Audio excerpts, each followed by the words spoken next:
Welcome in, everybody, to our last day of Week 6 of VCS here at VCS English. We're stepping right here to playoffs, and still we're in the thick of it somehow. Mobby, I don't know how it's possible, but things never get more clear. Usually by now we have at least an idea of who's going to be making playoffs, but we don't even have a second team locked in technically quite yet, which is call it excitement, or you can call it frustration. One way or another, we're here dealing with it right now. Yeah, it's sort of it would be frustrating if it wasn't sort of the only reason SBTC isn't locked is because there is a mathematical chance for a 4-way tie. I don't like this graphic at all. This isn't ours, just so you know. No, it's not. This is not a good graphic. No, they needed something with a bit more punch. Putting purple on blue was a choice. Okay. Let's just start with clarification for clarification purposes. GAM Esports is locked for playoffs. That is a guarantee. Yes. They are not being dropped out of playoffs by any standard whatsoever. Cerberus and SBTC are guaranteed to be in summer split. That is 100% true. They cannot fall into relegations. Every other team is still capable of falling into relegations. Now, let's get more interesting here, right? SBTC, they are... I think it first comes down to, can they win any more series? If they do, then they're in. If they don't, then it comes down to game score, and there's a lot more interesting stuff that happens. But ultimately, SBTC can still get knocked out depending on this crazy tiebreaker situation that requires every team to play an exactly perfect way, right?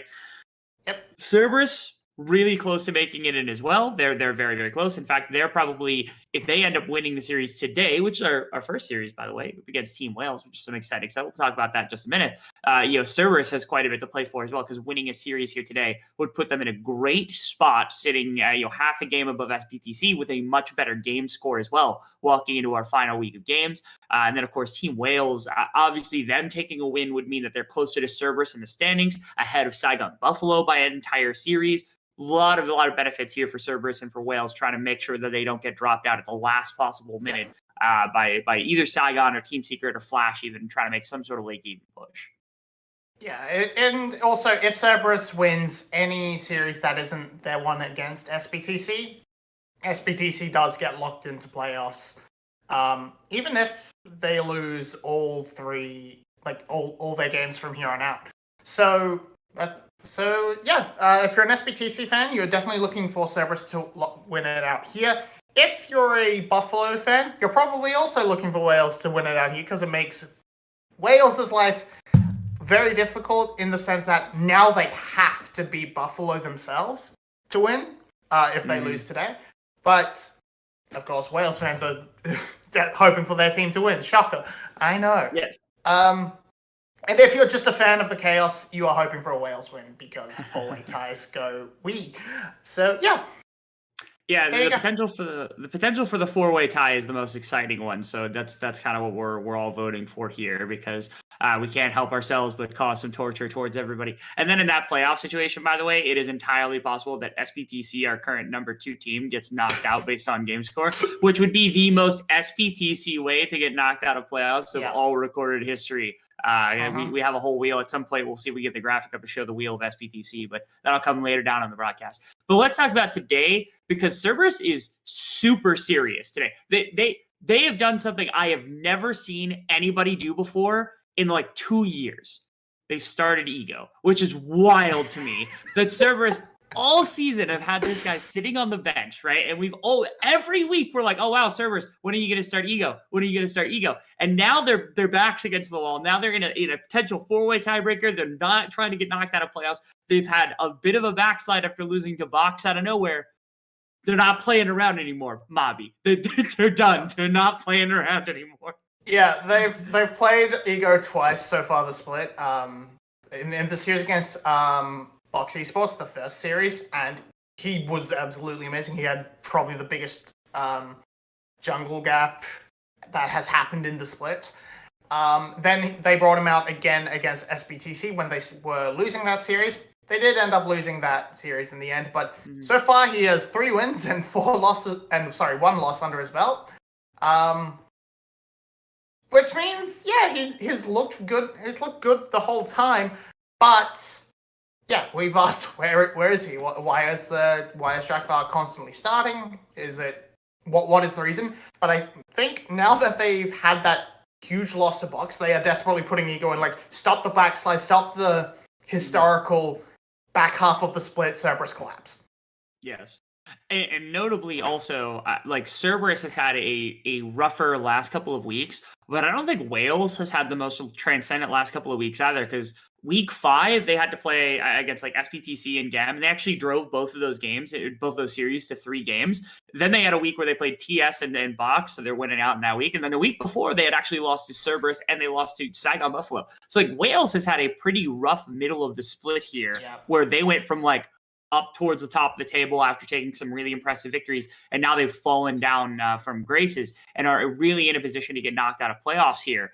And so they've watched all of week 6 alongside Cerberus. Both of these teams have not touched a game. This is their first and only game of the week against each other, which is crazy to think about. In our second to last week, these two teams have played exactly one time, which is for playoff life, playoff berth, and everything else. So coming into the series, I mean, what do you want to see from both these squads? I guess we'll start with Wales, because Wales is your favorite team. What do you want to see from Wales to make you show, at least give you a vote of confidence that walking into week 7, that they look like a playoff caliber squad? I want them to just find a way as we move into draft, because this is related. They need to find a way to stop the Artemis problem. Because last time these two teams met, we were sort of like, oh, we came into the split going, oh, Vid is a clear weakness. This is going to be a problem. The first couple of weeks, we're like, oh, actually, Vid's performing pretty well. He's not doing that bad. Then Artemis immediately took any optimism and shoved it into down our throats, because Vid got absolutely bodied, and like he got solo killed multiple times by Artemis, and then from there, he just solo carried the game. It was a little bit better in game 2, but no, it could not find a way to cover the bot lane.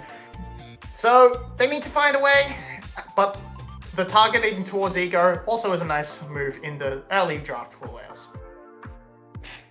That it is. Notably, no Viego allowed for Ego, because that's a champion that's been popping up quite a bit faster. And the Lee Sin was the other one that was left up, but it's not going to be available for Ego either. So, of course, they go to their Nautilus jungle. Right, Mob? Right? Nautilus jungle?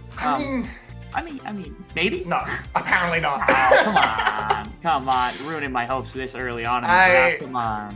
Yeah, I would like to. We haven't seen really anything except Viego and Lee Sin from Ego yet. Again, only 4 games, but there was a small glimmer of hope, but not going to happen. We're going to grab a Gragas as the sort of early pickup for Wales, and that seems good. That seems like a decent start. And now they have to figure out what they want for Vit, something that can maybe get him to the team fights where he can shine a little bit more, and then just make sure B can get him there with a safety pick. Like, it could be a Braum into this Nautilus. It could be a Renata. We know these are B's 2 signature picks in my mind, and I think they would work very well to just carry Vit, cover him to this spot where he actually has been a decent threat for Wales. And now, with Aphelios locked in, you think that Thresh is going to have to be on the way, and I do wonder if there's some sort of plan here from Service. I kind of like the Vigar take, because I think Yato's good at Vigar, and also that combines with, like, if you throw Gragas into the mid lane, then now you basically have a relatively free lane for the Vigar, unless you're planning on ganking that over and over and over again, which is possible from Killer Queen. I would put that behind this squad to be able to keep that going, try to make some aggression happen.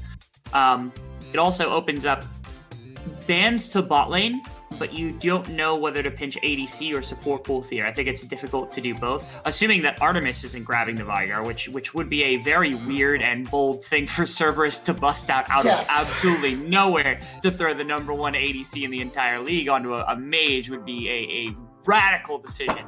Not one that I don't think... Listen, if they bust that strategy out now and it works, that is a terrifying idea when you walk into the end of the season.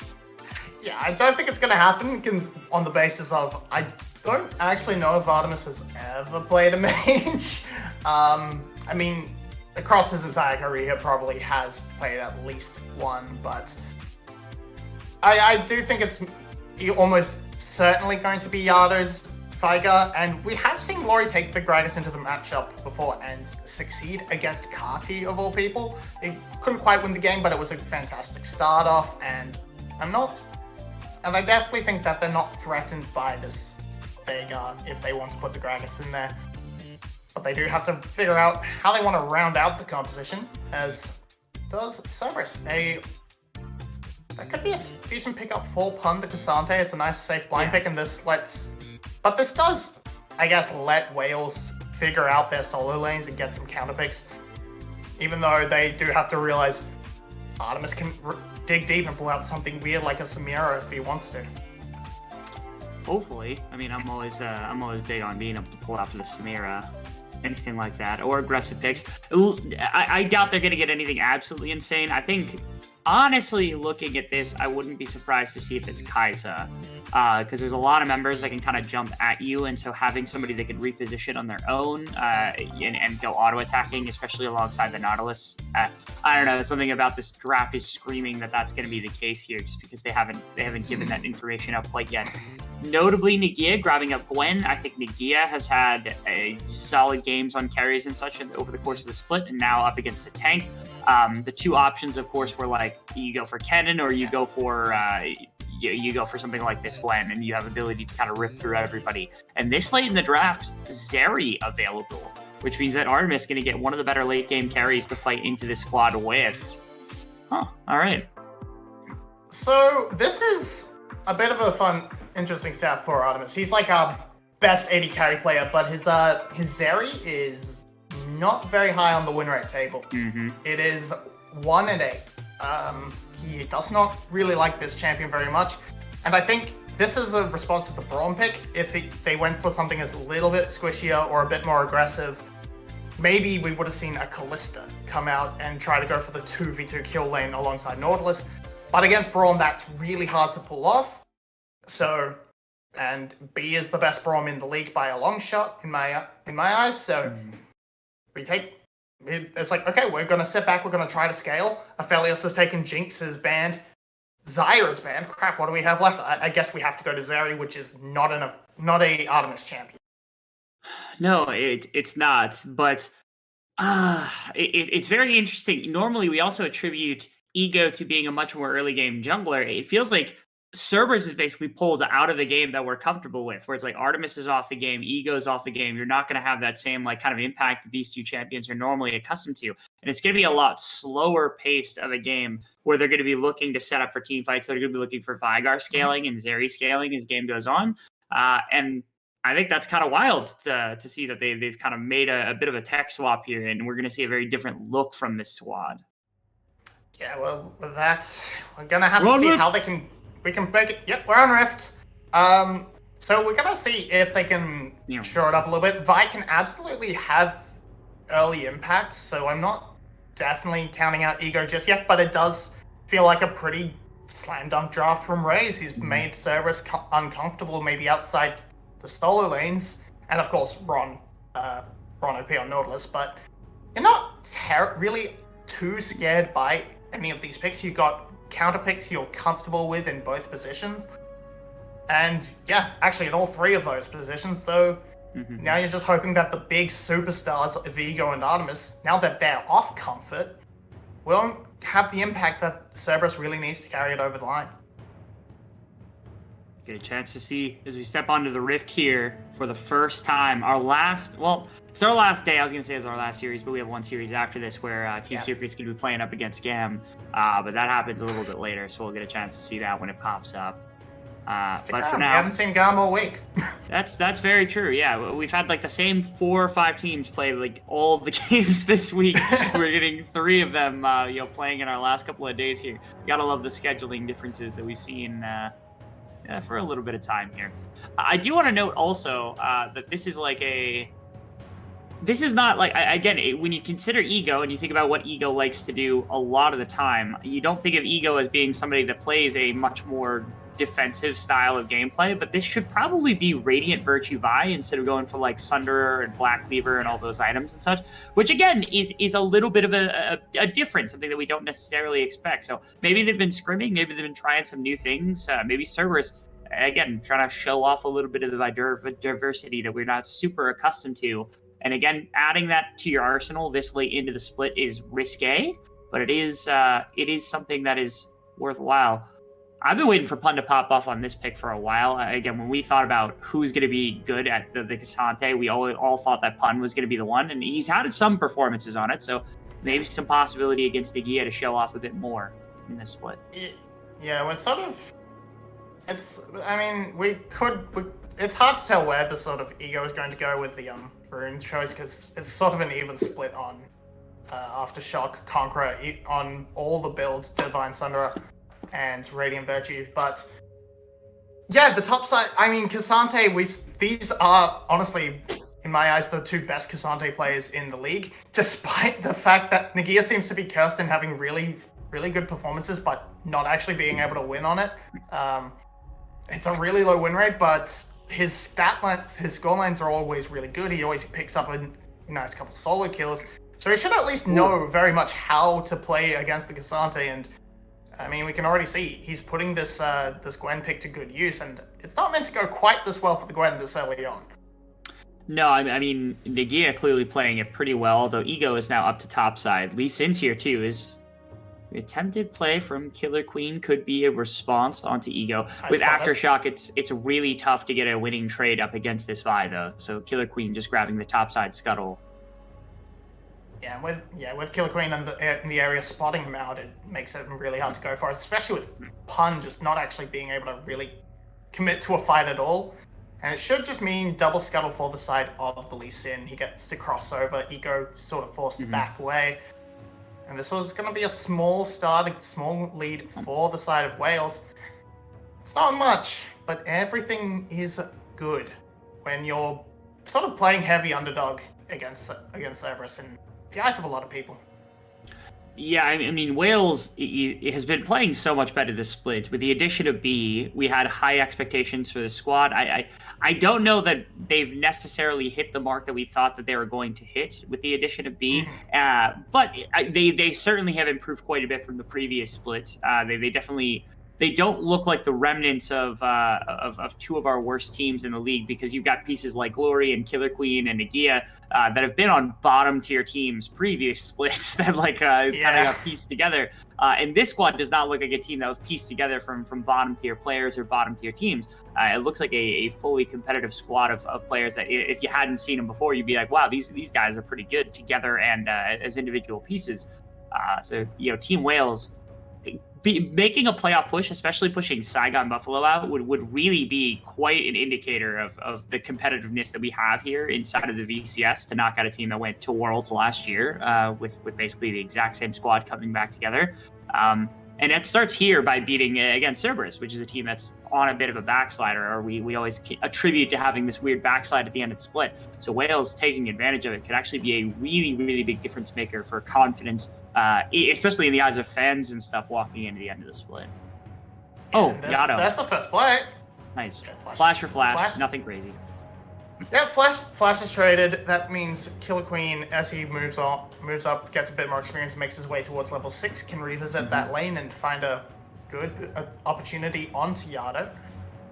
And yeah, as you say, these were bottom players, or like benched players even, from these lower tier teams. We had CBL, originally we had CBL and Arietti benched on Secret and Buffalo, respectively. We had Nagia benched on Secret, Killer Queen and Glory were sort of bright spots on two failing rosters.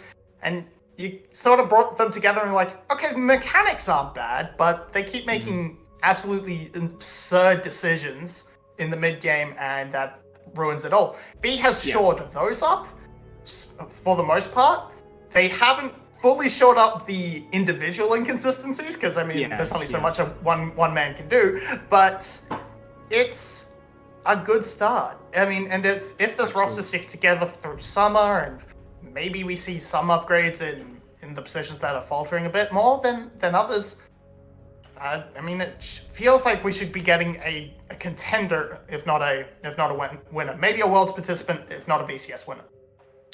It's a bold call, but Wales has the vertical mobility to make it happen. And I think we've seen that level of play out of a lot of their players too. Because like I remember back when Killer Queen had kind of originally joined the split, because Soren was sitting in front of him on the roster, and like we were like, okay, who should be playing, Soren or Killer Queen? Speaking of Team Secret's bench, hold that. Oh, Artemis? Okay. You know what, Artemis? I appreciate the attempt. If you had fooled them, it would have been great. And it did. The kill did go over to B, so that's first blood over to the support more than anybody else. So that is beneficial, but it is first blood over as a gank comes down to the bottom side. Vit has been doing a lot. Okay, Artemis is just getting wrecked here. Probably grabbing him. Yeah. Right here. Artemis just got messed up. The kick came in. Killer Queen missed it. That's actually really funny. It would have been really funny if Artemis got out right there, but not going to be the case. Instead, just a good gank from Killer Queen. Yeah, the result is that kill. It's going to be first Drake, and it's all good, going well so far. These early games for Wales have been one of their strong points. They've taken it to GARM quite a few times, ended up winning at least two games. They've never closed out a series, but they've always had a game against GARM, which is fantastic when they're 10-0, right? So it's really nice to see. We need to see if they can carry it home. First blood to B is rough, but if he gets that accelerated towards that locket, it becomes a little bit harder to kill Vit and Glory. So maybe if they survive a little bit longer in a fight than intended and can turn that around. So it's always not the when it's before first item, it's not that bad for a support to have gold. It's not the end of the world. After first item, then it's a little bit, hey buddy, stop taking kills. You're being a support apologist right now, and I'm sure a lot of people don't appreciate it. But I mean, I've played mostly Phil. Actually, hold that. Oh wow! Okay, great play. Oh, although Ego, okay, Ego's perfectly fine. I think the Aftershock was helpful. The first couple tower shots got limited, so not nearly the XP. I don't even know that even through the Aftershock that would have been that crazy, because Killer Queen didn't have flash, didn't have the ability to chase any further than what had just been used. So it's not the biggest deal in the world. Instead, just another kill over to Yato here. As Rift Herald, I thought was going to be a bit of a shift, but instead Nagia is just going to clean that one up on their lonesome, or at least it looked like they were going to clean it up on their lonesome, but they're leaving it alone for now. As Cerberus does get some kind of response back, the Grog is punished for simply existing in the mid lane, as Yato, again, the scaling pick here for the side of Cerberus, getting a little bit of opportunity to get a bit ahead in the laning phase. And it was beautiful timing by Cerberus, because literally just now did Laurie's flash come up. So if they waited a couple seconds longer, it wouldn't have been possible. This Rift Herald should go down, resets have to come through from Yato, etc. And now Team Wales, they're going to have another objective, having a good advantage. They've only given up one kill, and it's only really onto the Gragas, who, as long as he has the ultimate, the Flash Body Slam ult, can always be useful, can always be impactful, doesn't necessarily need that gold as desperately as some other carries. But so it's all fine. Everything's great, going great for them. For Cerberus, they're gathering scraps here and there. They picked up a tower plate for Artemis. They picked up the kill. And so they're definitely not down and out. It's only 1,000 gold. It's very much a close game. Ooh, actually, a bit of engage to the top. Pun. Yeah, it's ult for ult. Nothing crazy right there. Nagia popped Ghost and Ultimate to be able to put some damage down. And Pun, he's just not going to fall victim to anything crazy from Nagia. Riftmaker is not going to be able to cut through the bulk of that tank quite yet. It's because it's not completed yet, of course, here from Gwen. When that cuts through, again, you can see the damage that Gwen was able to deal very quickly to the tank on the top lane, but not going to matter all that much.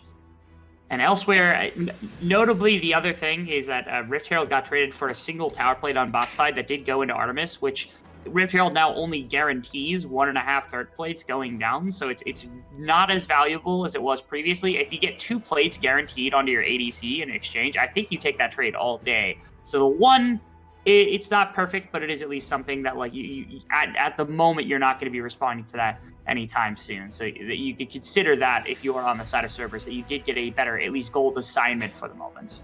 Yeah, it sort of just ends up depending how they set up the play. If they can get multiple plates off that Rift Herald, if it's just the 1.5, then yeah, you're fine. The gold assignment is great for Artemis. Otherwise, you know, big plays can make things come together. Gonna have to see where it wants to go though. Does it go to your top lane and try and get Nagia rolling? That seems like a decent idea given Gwen. Okay. Hun's in a rough situation. W used to try to deny the Dragon's Rage kick, but all it does is slow him down and let Killer Queen get into a better position, who punishes yet again on the map. So I'd love to see Killer Queen's impact. This is something we usually attribute to Ego, again, having that early game presence on things like the Lee Sin and even the Viego and such. And so this is the first time we've really had to see the Vibe this split anytime soon. And Killer Queen's running the map more or less. This was a really important pick for the side of Team Wales to grab up, allowing their young jungler to kind of do some damage. And already they've been able to do it. First blood on the bottom side, another kill to the top side, as well as a couple plates into your Gwen. Feeling great. This has already been a rough matchup for Pun so far in this game, so it's just going to exacerbate it pretty badly. Well. Yes, it is. See, okay, ultimate popped. E's going to come down. Oh, nice flash from Glory. Ego has to flash as well and make sure to get out of dodge, because that was really, really suspect right there. Got very, very close to being a trade for a couple of kills. It's just flash for flash, mid for jungle. Yeah, and of course, because the swap has come in from the side of Cerberus, they did get a little bit of bamboozle and delayed this slightly, but Aphelios on a tower, pretty much uncontested, is going to just tear through that, going to rip up so many plates. Sarah's going to get a few back on the top side, but that first tower bonus is just in their eyes. Ready after Nagia. Artemis flashes, they get the kill. This is still really, really weird decision, though, coming through from Cerberus, because they just gave away basically 3 plates over to the bot lane. They give away the dragon in rotation as well. Pun is going to be stuck in this tower, does have the support of Ego. Yeah, and Yato, actually both. Okay, and then the dive is no longer possible. No, it's not going to happen at all. It's not going to happen. I want to see them step back up into the pocket to make sure that they know that that's not going to happen, though. I don't want to see Yato and Ego leave, because all they've done is delayed Vic's take of this tower by a single wave, and that is not worthwhile, because that's first tower goal over to your Aphelios. You might trade it. I think Artemis has the damage to potentially grab this one up, and it does suck that they had to trade first tower for top tower, but they are getting a trade of gold between the two marksmen in this game, which I suppose that they'll take. But again, it feels like Cerberus has just been on a back foot for most of this one. Yeah, you gotta love that slide mechanic coming in alongside Rano P, just punishing Nagia here. And also the lightning bounce. Oh, goodbye, Artemis. Woof. Okay. Donated to Nagia. Yeah, the lightning bounce also getting the Grump into assist, and now Killer Queen is going to murder that traitorous Grump, that traitorous frog. And also, as they collapse onto Artemis, who just wanted that tower and I guess overextended a little bit, stayed a little bit too long.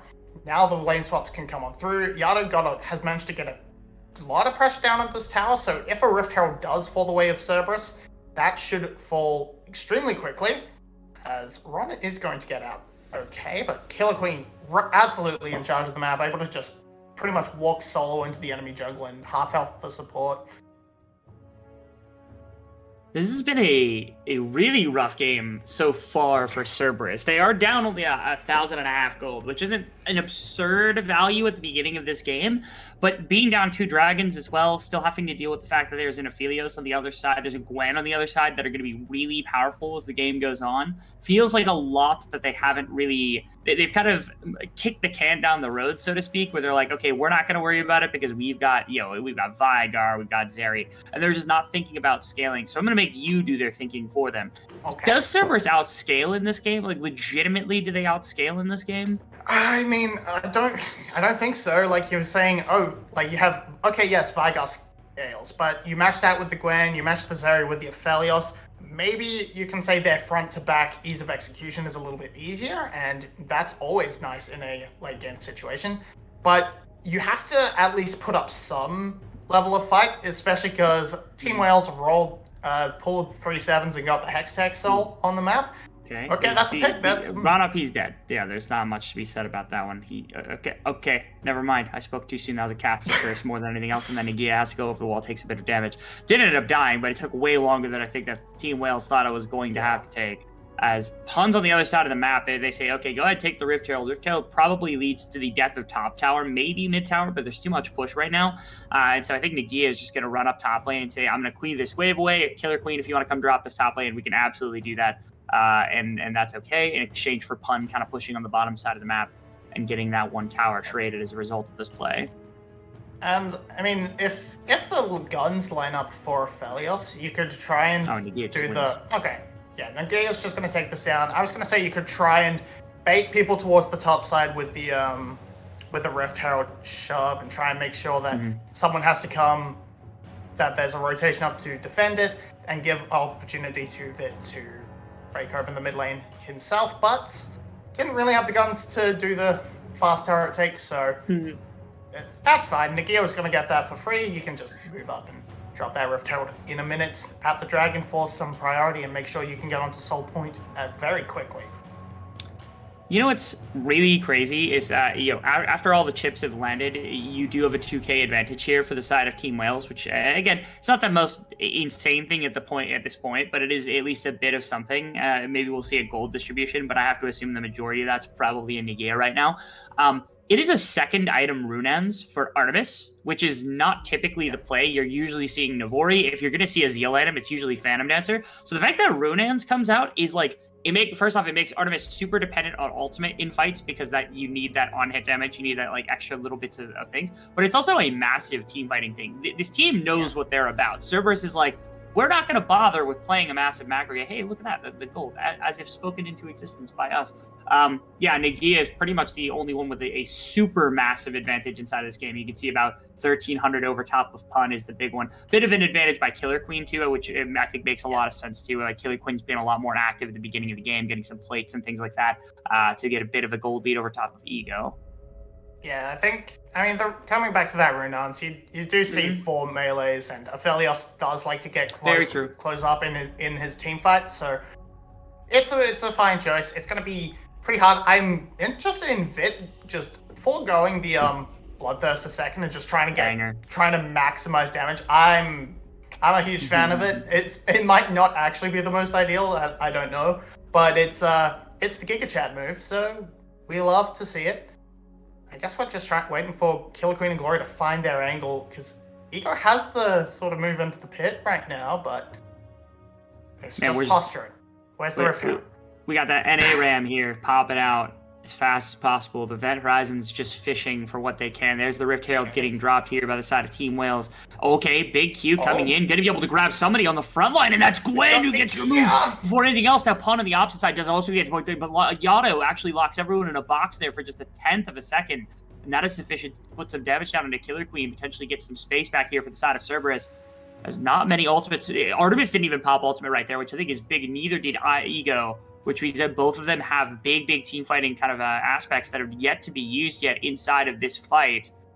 Rano P did have to back, which was really bad. Ego also having to pick up some of the honey fruit as Killer Queen drags the dragon out. Yato and Artemis still perfectly fine. They're getting hunted little by little here as Killer Queen was locked in the box, but they didn't know. So there's not too much vision to be able to work with there.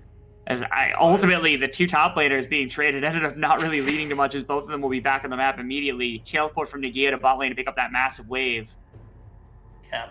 You ended up with the thing is, because the top laners were traded, it was a sort of a big gold advantage in the play for Cerberus in terms of the 4v4 if it came out afterwards. And as you said, there were big ultimates still available. They are starting it up now. No. Can they make a way in? Green-white is busted because you can just hit it from so far away. Ego tried to get in, is not quite able to. Pun has to heat W. Now potential fight kind of spreading afterwards as Artemis is in a perfect position to pop some damage off. And there we go. Pun starts off on a Killer Queen. B is getting chased down. Nagia as well on the backside of this one. Nice hook from Rano. P's going to get a third as Glory's going to go down as well. Pun picks up 2 in the midst of everything. Artemis gets 1 as well, as it's a big fight win here for Cerberus, and they're going to beeline it to Baron. Okay, ultimate, the Moonlight Vigil is ultimate. I'm not quite sure what guns it would have neither. I don't think he has the Infernum available, so probably can't just go and try and threaten a big ultimate in the pit. But and they realize that they're going to take their 2 members, just try and push down mid. Maybe they try and sneak something in if they find the opportunity, but No, not going to happen. No. It's going to be Baron, but it's still Dragon, it's still mid lane tower. It's not the worst trade for Team Wales, but it's definitely the respite Cerberus needed, as they can't quite get this one, but it's just Killer Queen trying to step too far forward to get an angle onto Pun, but Pun blocks it with the W. Then he gets CC chained by Ego, and Artemis just kind of gets to run free, and it's a really nice hook on the end by Ronopi to sort of get a little bit extra for Cerberus. Yeah, and a couple of things about that is, number one, it completely levels the gold playing field. Yes, it's 3 dragons, which is tough to kind of come back from Cerberus, and Hextech Soul is no laughing matter. It is a really, really solid dragon to take, so they are going to have to fight back at that, but now there's so much standing gold on the map that could be taken via this Baron buff. That it could be a massive play that Cerberus is able to swap this gold lead over to their favor pretty significantly, maybe by a couple thousand gold if they're able to pull down a lot of the structures that are remaining on the map. Of course, Team Wales is going to be fighting like a dog to make sure that the mid tower doesn't fall, just to hold up as much as they can. As now, Nagia versus Pun. Pun did pick up a bunch of gold in that previous fight. Ultimate gets popped, I believe. Yep, there it is. Nagia just using it as a slow more than anything else. As here comes Ego as well. Ultimate gets popped, but it's going to be denied by Nagia's W. But I think Nagia is still very dead to rights, as that's Artemis who's going to be gifted. Nope, Ego's going to snag that one. I thought they were going to gift it over to Artemis. Mid push, though, is being held back by Rano P and Yato, which is just not sufficient. Ultimate's going to knock Rano P back over into the tower, and that's going to be that. Ultimate gets dropped onto Killer Queen. That's also the event horizon that's going to be stacked. And now Pun on this massive flank angle to find something. He's going to get stunned. He's just going to die as they're not able to find anything. Ego going to jump back in, trying to buy some space for Artemis, trying to find something. B with the ultimate to try to disengage. Now it's a big fight. Oh, massive event horizon coming through from Yato is going to be able to lock one down. Artemis still can't quite step up and put out damage on the remaining members. Ego's going to try to buy him some more space as Artemis still wants to cook, but it's just not going to happen. Cerberus, they were so close to busting that fight wide open a couple of times, but just barely don't have enough for it, as they are basically dead even at gold with where they started at the beginning of the Baron buff. Yeah, it ends up playing it. That 4v5 ends up playing out really nicely for the side of Team Wales. They get this kick to start it off. Essentially, they commit very hard to knock down this tower. The cask isn't quite good enough to get the pick, knocking Yato back, but they go here to defend Killer Queen, and Pun tries to flank, but he can't get the angle because he's instantly kicked back, instantly deleted, and this is a bit of a step forward from Vit to try and step it up. It baits Ego in. He gets a huge ultimate off that detonates Ron OP, but the collapse is too big. Vit is too far forward, and then Team Wales has to scatter. So tower for tower, 2 for 2, 2 for 3 overall, including the kill on Nagia. But that's a good play from Team Wales when you get out of position that much and you get collapsed on. They played it very well. It felt like maybe if Artemis had been there a second earlier and then he's there to punish the event horizon, is there to punish that initial engagement from Pun, Artemis probably walks away with a ton of kills, and that probably is just a massive team wipe coming out from Cerberus. So again, the fact that Wales was able to not only get a tower back, get a couple of kills back, but also walk out of that situation basically unfazed with Galorian with the rest of the team. Again, it speaks to the talent Team Wales has. They understand the limits of what they're able to do. That got a little touch and go there for a hot minute, but they are A-okay on the back end of this one, as it is still Cerberus trying to scale 25 seconds until the dragon. They're trying to fight back, trying to put themselves in a great place. Late backs from Glory and B, I do think are quite punishing here, because it is going to buy space on this mid lane to be able to work with for Cerberus as they want to make the approach happen. Although Yato and Artemis are kind of messing around in the topside jungle here, so it's not as forceful as it could have been from Cerberus if they were already set up on topside. We see Yato just trying to match Nagia's split push. I think Wales is in a good position there with Nagia, because this is just the first Drake. You don't have to fight for it too hard. They're even teleporting Yato down. So maybe you poke your head and maybe you try and find an angle for the Lee Sin to get a steal, and you just let Nagia do the thing on the top side. Mm-hmm. You're more than happy giving up a single dragon to get some more gold, get some more pressure on the map. And as they back to try and deal with Nagia, maybe the push through mid can get another inhibitor pressured. It doesn't look like they have the wave, so just the gold for dragon, and that's definitely not that bad. An inner tower gold is pretty worthwhile.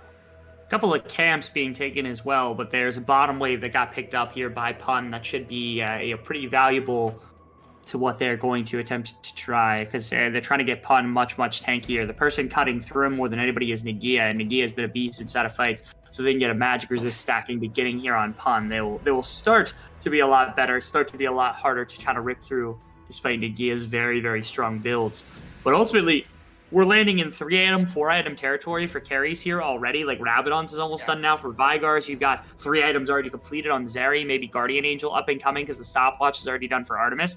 We're getting into late game territory here, Mobius. We're 27 minutes into the game, and yes, Soul Point is being threatened constantly by the side of Team Wales, but 1,500 gold lead is not the most ridiculous one we've ever seen at this point here inside the VCS, or basically anywhere in League of Legends. So it's anyone's game still, very much so. At the beginning of this, when his ego jumps in, was trying to find something. I think he was trying to find Vit, but thankfully Vit is able to Gale Force away, he's able to Gale Force away. Yeah, so does blow a cooldown. It's not a major one, but didn't expend anything. Nagia continuing to pressure Pun. It's a bit harder to just bully him under tower, and Pun still has pretty excellent wave clear for a tank, so it's hard to get the best pressure out of Nagia, but as long as they can control the side lanes well enough to avoid objectives being started up, they're happy to play out this grind on the side lane. And Cerberus has managed to find a lot of extra gold on the map compared to Wales, just based off how they've just been grouped up. They've found most of their kills through teamfights. You see so many extra assists onto Zeri, but you look across at Team Wales, there's just lots of kill participation missing for everyone else, so not as many assists coming through, or at the very least not shared amongst the carries as well. And just a little bit of gold missing from Vit compared to Artemis, a little bit missing on Glory because he hasn't been able to pick up the kill contributions, a bit more gold to Pun on assists. Just little bits. Tiny little bits that are keeping Cerberus's lanes closer than they somewhat feel like they should be in some cases. Artemis must be very close to an item because they've given a ward. They gave him some of that camp. They might give him the cannon here. Yeah, they're giving him a cannon in the face of a champion who literally gets permanent, AP in order to grab big minions like that. So Artemis has to be close on an item. Probably a backing right now as well. This is the opportunity for Wales, but unfortunately, again, they kind of bullied them out of that pit. And so I guess Artemis wasn't that close to an item, was just trying to get that crit cloak, that last little bit of gold advantage over top of Vit compared to anything else, to make sure you have not only more damage because of the crit damage that you get in bonus, which is like 15% with a crit cloak, 10% with a crit cloak, you also get, again, more of that chance to utilize this quick blades, which I think was the whole intention behind that back, as Artemis is preparing for the late game. Vit also is back in here. This is the opportunity now for Cerberus if they were able to find a big fight. No? Pun? Okay, all right, Pun popping off. Ultimate utilized to try to punish Nagia. Lost some of the defensive stats. Now Pun just gets run through. I was thinking, like, Pun, what are we doing here? Why are you fighting somebody who's that much stronger than you right here, right now? Artemis not able to find the kill either, not able to find the laser. Okay, I mean, they didn't have the vision on Artemis because that would have given so much space to get a free pick, and then with Artemis off the board, it's big just TP. Kind of free, but they're going to try and make use of no Pun to get in there and remove this Baron. They have a cask to get rid of Ego. If it comes to that, they just need to keep vision on him. They've got it now. There's the ult. That's big. That's a big knockaway. Well played. Well executed Baron. Now on the front line. Artemis wants more. Ronapi tried to set him up. Big laser is actually going to slow down the team, put up quite a bit of damage, and his killer is going to knock Artemis away, but it's not going to matter because the flash actually gets Artemis out. Now, can he do damage? Can he do something? They have to find a way to engage onto this team, but Vit is doing so much from far away. Look at him throw in these Calibrum shots, and that's going to be sufficient to drive away the side of Cerberus. Great Baron coming through from Wales, well executed across the board, as Cerberus just has no response. And now right back onto the map, 10 seconds away from the Dragon. It's Cerberus who's going to be standing forward. They no longer have Artemis's ultimate to work with, and Wales are just redeploying as fast as they can through these Hex Tech gates. All right, they're going to get vision through the Sonic Wave, and now they're just going all in. Through. Ego needs to grab something. He is going to be able to grab up that Dragon, so he does save the soul point. They're going to sacrifice the life of Ego for it, but at minimum, they do not lose soul right here. Yeah, that's a huge smite coming out from Ego. Knight's Vow now completed, trying to keep Artemis happy, keep him alive. It was such a close play, and Artemis is playing on the edge of this game, trying to get as much gold as he can, trying to greed for those wolves, knowing he can dash over the wall. But now Baron in hand, it's a good siege cup. They still have Calibrum left, so Vit can stay really safe. This should be an inhibitor at least. And Ego dead, they might get greedy. They might try and push for more. I wouldn't necessarily advise it, and neither does Wales. Yeah, Wales does not fancy themselves a team that wants to coin flip here inside the base. Instead, they're just going to stick around with their 4,000 gold lead. And they can play this game out a little bit longer. They can still say, hey, let's go to next dragon. Let's hang out and let's just push for everything else. They have time. Guardian Angel's also done, which means that Vit is officially ahead in terms of items compared to Artemis, which is wild to think about by basically a whole item. As Vit has slowly become an absolute beast inside of this game, collecting more than enough farm. Nagia is still this massive team fighter, going to have Rabadons, is going to be able to tear. If you thought he was tearing through Pun previously, now he's really going to be tearing through Pun on this Gwen pick. As slowly Cerberus just has not been able to scale, I think, the way that they really wanted to. They haven't been able to set up this team fight, and because of that, they are just lacking in this game. Hey, Rebel. Yada's wearing your happy pants. Yeah, I realize. Yeah, he's going for it. I'm very happy. I'm very happy. See, of all the people that know how to build the Vygar, you know that Yada knows how to build the Vygar, right? He doesn't need no Zonias. He needs that damage. He needs the permanent move speed to go drop some damage on some fools. Yeah, he's also so far up ahead of Glory right now. He's got that full Rabadons to just one needlessly large rod. Yeah, he's needlessly ahead, you might say. Yeah, absolutely. Just a little bit. Good pun. Good, solid pun inside of a game like this. It's very important. More anti-siege than anything else coming out here is just like they're trying to clear this wave. There's plenty of damage on Yada to be able to help clear this. You can see even the W's now against Baron buff and powered minions are dropping half the health bar. It's just, again, there's so much advantage here for Team Wales that it's difficult to try to find a full engagement against them. 5,000 gold down. But again, this 5,000 gold isn't insane. That really just translates right now to a Guardian Angel for Vit. That's one thing. The Rabadon's completed on the top side for Nagia. Like, they've got these massive team fighters that have these itemizations, but we're slowly we're hitting the tail end of that power spike where like Artemis is going to be on, probably Guardian Angel right here on this back, if not like another big item like Bloodthirster or something, depending on what he wants to build on this back right here. Yeah, it was Bloodthirster right there. So yes, that's stats-wise is actually much better than the Guardian Angel. So it is a more powerful kind of Zeri build at the moment, but doesn't have a second life with the Guardian Angel to work with. So a little hard for Cerberus. Now, they've used the Hex Tech Gates. They're going to run directly into Nagia and B. Will the Needlework be used? Needlework was used. Artemis now has an angle, potentially. As you can see, members from both teams kind of wrapping in. Pun wants to jump in. Is they going to be able to get away with the Ghost?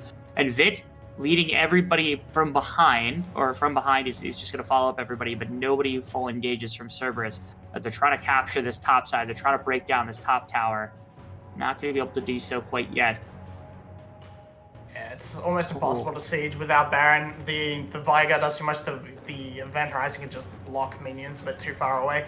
They almost get a catch onto Pun, but the Glacial Fissure goes off into Narnia. So they can't final bit of CC to lock him down, and it's still it's pressure that Team Wales are keeping up. They're trying to keep camps out of the hands of Cerberus. They're trying to make sure vision is down so they can always make the play they want.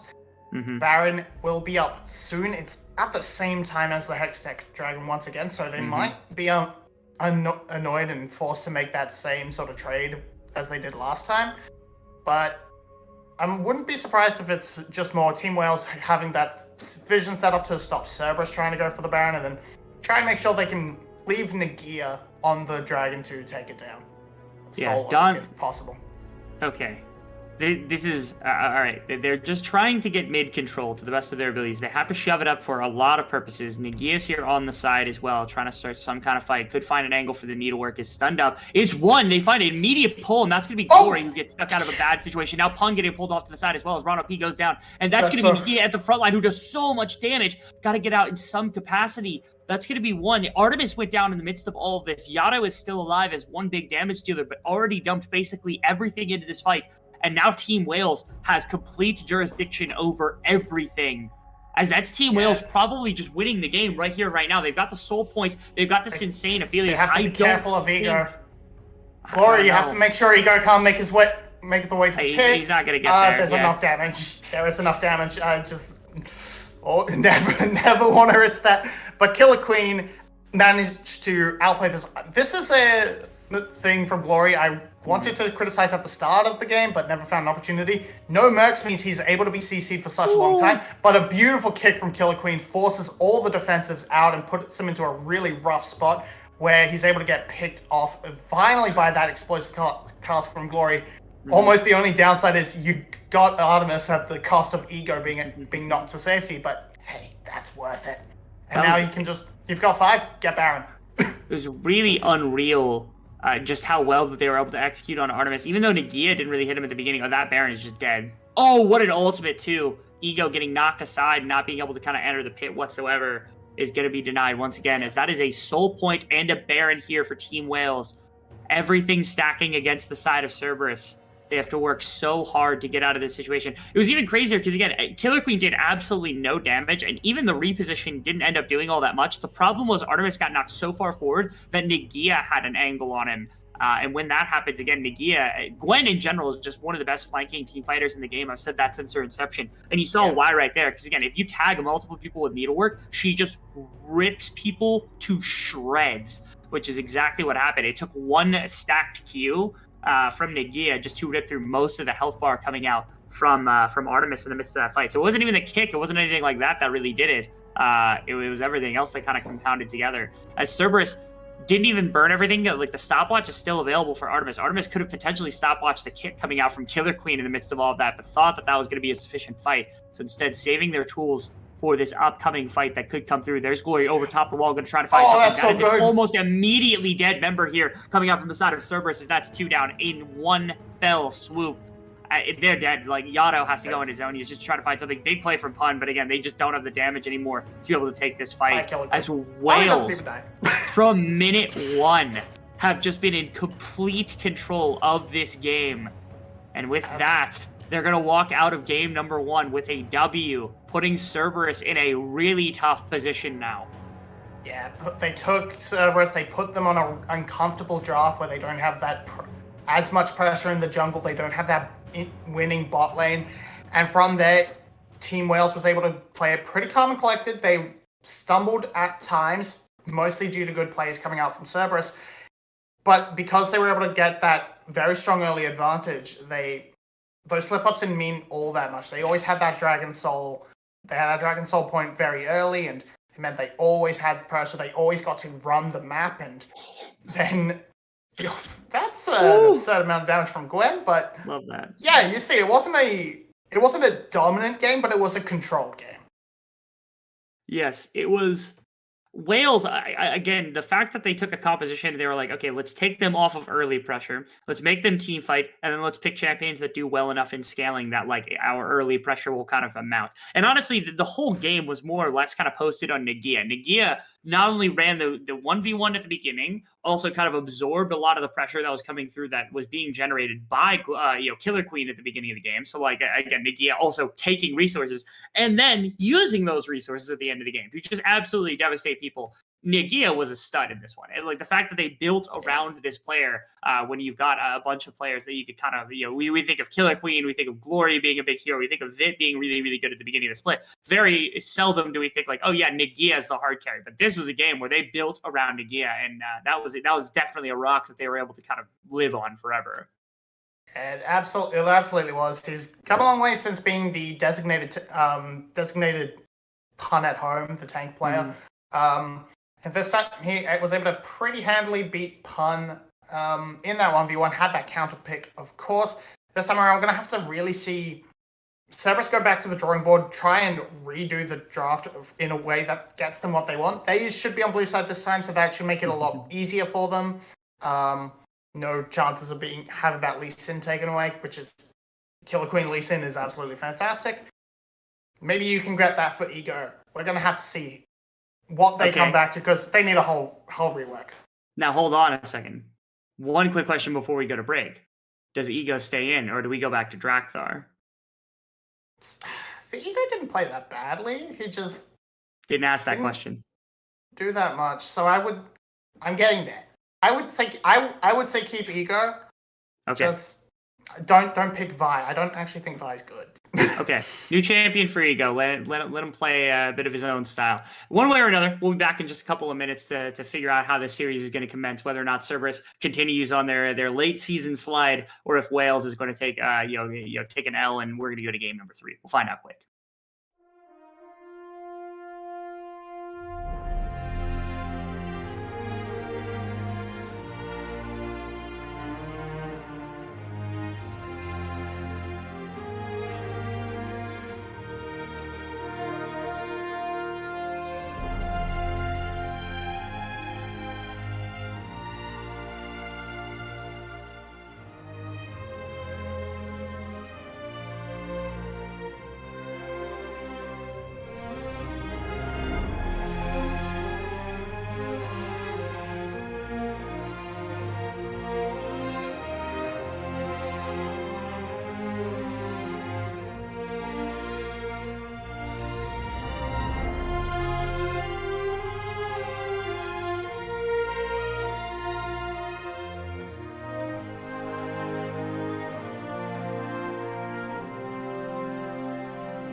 Welcome back, everybody, to our second game here of the day. As Cerberus Esports takes on Wales. Wales walked out of game number 1 very, very confident after a dominating win, getting themselves a little bit closer to being able to confirm themselves playoffs. As Cerberus continues on a little bit of a slide, seeing if they can get themselves out of that one.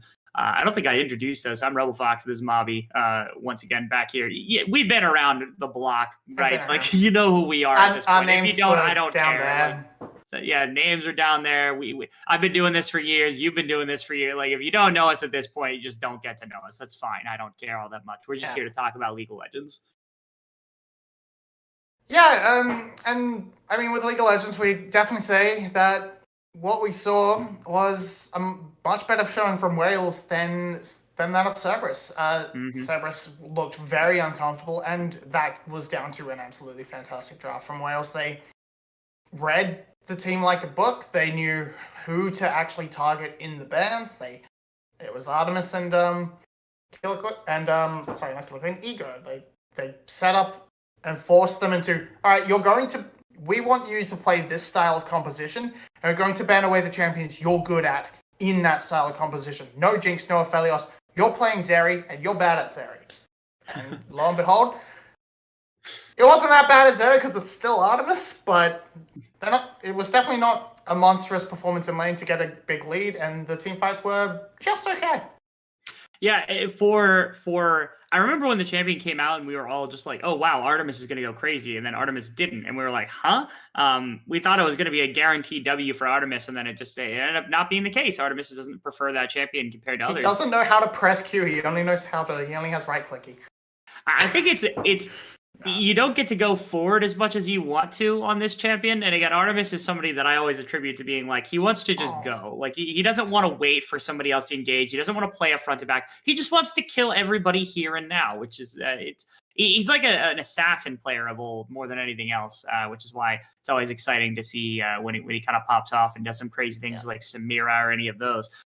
But this has also been a continuing trend where, like, Cerberus, again, on blue side are much, much stronger. Red side is much, much weaker. The problem with that is if we go to 3 games, they still have to play red side again. They still have to go back. So this game is a must-win to continue the series. I have faith that Cerberus is going to be able to bring it back. Now they have control of the Lee Sin. They have control of the AD pool. But, like, you have to keep in the back of your mind that Wales has already beaten you once, and they get to go back onto blue side where you are much, much significantly worse on red side. Yeah, this time around, we got the news. Drakthar will be subbing in. This gives maybe a potential for a bit more of an open jungle pool.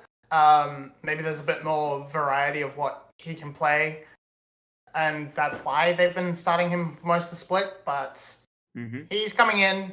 We're gonna have to see if he can bounce back individually compared to the MBE performance. Huge. All right. He's not going to get his Wukong. Yes.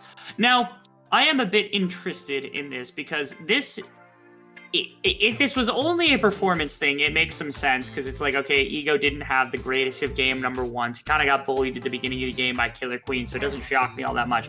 But the crazier part is, like, it feels like if they're going to use Ego on red side, then they should pick something a little bit more exciting for him. Something like, okay, if you don't get Lee Sin, then, like, you don't get to play the game, right? But they make him something fun and enjoyable and, something like that could be quite a bit. This would be a bold first pick here. As you can see, Mobby's mouth was watering for a second as the Elise was on screen. That is not a thirst trap joke, by the way. It's because Mobby eats spiders, for anybody who doesn't know that. Not going to be the case. That was the meme won't die. You just got to stop eating spiders and then we'll stop talking about it. I know that's never going to happen. Well, and unfortunately, we're going to have nothing much is going to change because we're getting a nut bristle in the bot lane, and blood doesn't taste good. I will corroborate that statement. That spiders taste good? Is that what you're saying? No, that ball. All right, moving on. Chase is going to be picked up. This has sort of been more it's been flexed around. It's not a really big Wales pick. They've only played it 3 times. It's not even one that's like banned a lot against them. So it's a bit of a strange one, but they're gonna lock it in. They're gonna get Aphelios for Vit, which absolutely makes sense. He played a very good game on it, and they want to try a very similar setup in their draft to what they did game 1. Have a flexible mid jungle champion. and a safe lane for the side of Fitz. But now, Cerberus, wise to the tricks, are going to make sure Artemis gets his matchup early.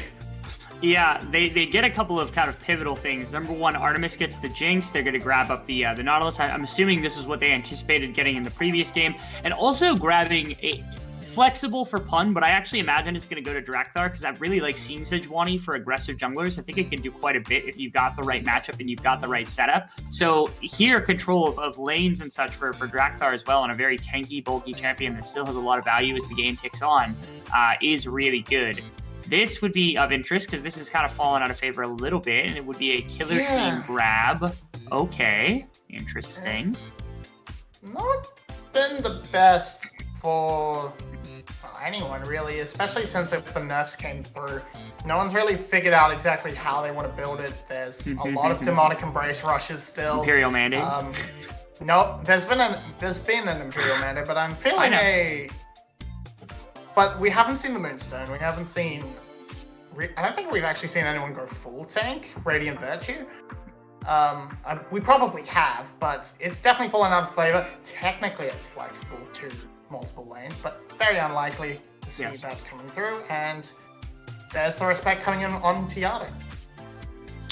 Yeah, making sure not only that okay, interesting. The Vigor gets taken off, the Malphite gets taken off, which tells me, I mean, it could be like a Gnar blind pick, especially with Kenna now banned out. Like, it wouldn't shock me if they were just like, hey, Nagia, just play Gnar. But that would also mean that like Ego, or that would mean Glory's playing the Jace, so maybe this is just defense of the Jace pick more than anything else, because the Malphite is something that like, okay, you press your Q, you're trading back and forth with them, and then you press your ultimate, it's full armor stacking, there's no way Jace wins. That was an instant Renata Glask lock-in. Yep. Wow. B knows what they want inside of a game like this. That's kind of wild to think about. That might be one of our first of the splits so far, I think. Yeah, it's not. It's been showing up here and there. It's been very strong because it's Renata Glask. B's the abuser of it too, right? Like when this first came out, B was like the super good player. That's what I was going to mention, is like I don't remember seeing anybody else play it, but if B's been playing it, that makes sense because B's super good at it. He's played 2 games of it so far. But last year, absolutely, he was the Renata Glask aficionado. As I said, that's his signature champion alongside the Braum. The Braum, I think, was the choice they were looking for, but with that band, Renata does a pretty similar sort of thing in the composition. Plays a very similar role, and now they know exactly where they're going to put these lanes. So now we just have to say where else wants to go. Maybe it's Gragas again for Glory. Actually, I imagine it's actually more likely to be Gragas top, looking at Cerberus' composition. Gragas into Jax makes much more sense than into Talia. I actually don't know. I feel like these... I don't think that... I am very critical of what Wales did in this draft because I feel like they have not properly assigned their solo lanes to anything that they wanted. It feels like they got confused and locked up in all of this nonsense. It could still end up being like a Maokai mid or a Maokai top, probably more likely Maokai top than Maokai mid lane, because I just don't know. Like, Jace doesn't seem to fit in. It seems like it would be Nagia that would be playing the Jace, but hasn't done all that much over the course of the split, which means that then it would be going elsewhere. But they've got 2 champions that don't really fit into the mid lane pool and don't really fit into the top. Like, it would have to be Gragas mid lane and then Maokai jungle in order for that to work out. And I just don't know that I'm sold on that premise in this game either. So I'm a bit lost. Yeah, I mean, I'm definitely not bothered by the idea of, okay, adjacent to Talia is fine. We can pick a counter matchup into the Jax. And since nobody except Pun is playing the Olaf, your Jax count is starting to look a little bit wonky. It's either just go tank and try and absorb it, or pick Gragas. Gragas is kind of the classic one at this point. So yeah, I think we're probably gonna go to the Gragas top. I don't think you're gonna run Maokai top at all into Jax. That sounds like a death sentence to me. Maokai mid, maybe. That would mean Jace jungle, and technically that's happened before. That would be super sick, by the way. I was going to put that out there because I'm like, okay, if anybody was going to do it, it would be Killer Queen. But I don't technically Jace has jungled before. We're on Rift. Okay, But it is going to be Gragas top with. See, I knew I smelled something weird because this team did end up with Glory grabbing up the Jace in the mid lane and Nagia going with the Gragas top lane, which feels like the optimal lane setup. Like if this team were grafted by any squad in the entire world, nameplates off, I would be like, okay, this is probably going to be Gragas top and Jace mid. The problem I have with this is that Glory is not a Jace player. Like this is not Glory's MO of a champion. no. Glory is very, very standard in a lot of ways, and it, to me, is probably not going to be able to abuse this pick to its greatest unless they shock me. That is possible. Glory has shocked me plenty of times in the past. Glory is a surprisingly underrated player inside the VCS, even by us, even though we know that Glory is underrated. He's still underrated somehow. But this is not the champion. This is not the guy that I would suspect that would be able to bring out a Jace like this. So I am very welcome to being surprised by this pick because this is something that I was not anticipating from this whale squad personally. Yeah, he has played the Jace before. It's been okay, but yeah, it's not really the big. It's not the Glory champion. Glory is the inverse Rise. Is the inverse of Perks, right? His Rise is good. His Azir is good. If we bring out a classic, but it's just yeah. But that's sort of his identity. He's sort of been that control mage player. He's picked up the Gragas and has shone pretty well on that in the split. He's tried to diversify a lot, but it's still not really his wheelhouse. He's definitely not the Jace player. The AD mid laners have continued to escape him. Yeah, see, that was why I was confused, but it does give a better matchup for Nagia on the top side. But again, also, if you're thinking about what are you going to punish Pun's Jax with, I don't immediately think, yeah, let's grab Gragas. Like, that's not my idea of a pure counterpick, which is why it feels like Wales maybe fumbled the draft a little bit, because it's like, okay, what do we counterpick with? Well, you're counterpicking with something that neutralizes the lane, and then you're also not putting Glory on a comfortable champion. While simultaneously you've got like you're playing against Drakthars like Sejuani, you're playing against a bot lane that they got like Credence over. Like if this were like a losing bot lane that they got as an exchange for this weird top side, I'd be like, okay, that makes sense. Like that's perfectly fine. But given that they have a comfortable bot lane on the side of Cerberus, it feels like Cerberus actually got away with murder a little bit in the draft. Which might be some of that blue side advantage that we talked about, where like their blue side's always better. That's a gank to the bottom lane. Killer Queen looked for something. Ron P actually with a great flash, and Artemis immediately cleansing to make sure Killer Queen, Killer Queen with a pop-up performance here on the bottom side, burning summoners, but both bot laners very quickly into this one. Yeah, it was a very good move. The sort of flash onto Artemis might not have been the best angle. Maybe he could have gone to try and go a little bit onto Ron P, and maybe they could have converted that, but either way, it's a cleanse forced. It is summoners traded rather for the bot side, the carries, for supports rather, but actually it's kind of just across the board traded summoners. So all in all, it's going pretty well for the side. It's sort of a summon advantage for Cerberus based on Killer Queen's flash alone, but that's not really going to be that impactful. Nagia doesn't now have the dash, but he's still too high health for Killer Queen for Drakthars to do anything. And we're just going to see if Nagia, as he builds up towards presumably the Rod of Ages build, is going to be able to actually maybe get to a point where he can kill now. Pan. Actually, back to everything. Q had locked Ron P down, not going to be able to get out of dodge. I'm a little bit suspect of Artemis after that play because it felt like Artemis could have maybe stepped up and tried to pressure Vit and at least get one back right there. Because there was a lot of damage traded back from Ron P onto these two. We knew Ron P was probably going down first, but I felt like Artemis had the damage to maybe turn that around and ends up just not doing so, just feeling like it wasn't enough. That's going to be a play to top side as Pun. I don't know how that happened because Pun's been down like 500 health since the beginning of this play and yet still was able to make it work as that's a gank, a successful gank from Drakthar to the top lane. Well, hopefully we'll get to see in the replay, but yeah, I definitely agree Artemis could have stepped up a bit more. Okay. Run's just sitting in a bush where he shouldn't be. And yeah, he's trying to get some damage down onto B, but there's a huge minion wave he doesn't want to step up into and get caught in. And what happens here? This is a great question. One. Does Nagia just get absolutely baited? Is that what happens here? Kinda. I can only assume, yeah. Yeah, okay, alright. Oh! It's slick. That was crazy. Okay, Pun just flashes directly through the body slam. As that was pretty menacing little play right there. I'll give a bunch of pressure to Pun. And yeah, having watched that bot side play back, it makes sense. Artemis is like, really, you got to do this in the middle of like a double stacked minion wave. We're not doing this right now, Ron OP. And I don't know what his plan is.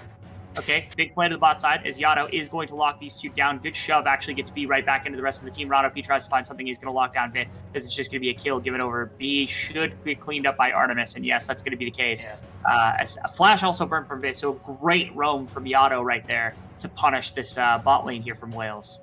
Yeah, just huge. Able to completely catch it out. Glory, no response at all. Doesn't have the teleport to try and dissuade it with that.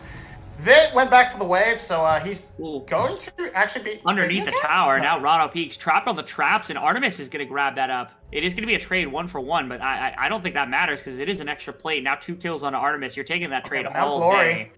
Yes, Glory. Flash for Killer Queen. Drakthar doesn't have flash either. It's a bit of damage. It's nothing crazy, though. W's going to come through, and that's going to be a bit of damage, and now Drakthar is going to go down. It's a nice roam from Glory, a counter roam. Yato is going to be able to pick up a plate as a response in the mid lane, but I don't really care. Again, little bits of gold here and there being picked up by Team Wales as a result of some of these plays coming through. Pun pops the ultimate, immediately goes on to Nagia. It's just going to start autoing him down. Ultimate getting knocked into tower. Can you get the Q? Oh! It was kind of close for Nagia. It was a little bit touch and go there for a moment, but they were able to find it. Oh my God, gets pushed way too far forward. B is going to be able to catch him. They have nothing left to follow with, and Yato has flash, so they're just like, okay, we're not gonna put anything else into this. Instead, we'll simply walk away. Yeah, it was a beautiful seismic shove. It does secure the dragon though. So all in all, Team Wales coming out fine. The bottom play managed to get turned around the second half of it at least. Top lane, Pun gets overeager. We're gonna see this one again. This is just super aggressive from Pun. It's completely unnecessary. I don't hate it. Especially to chase. Look at this right here.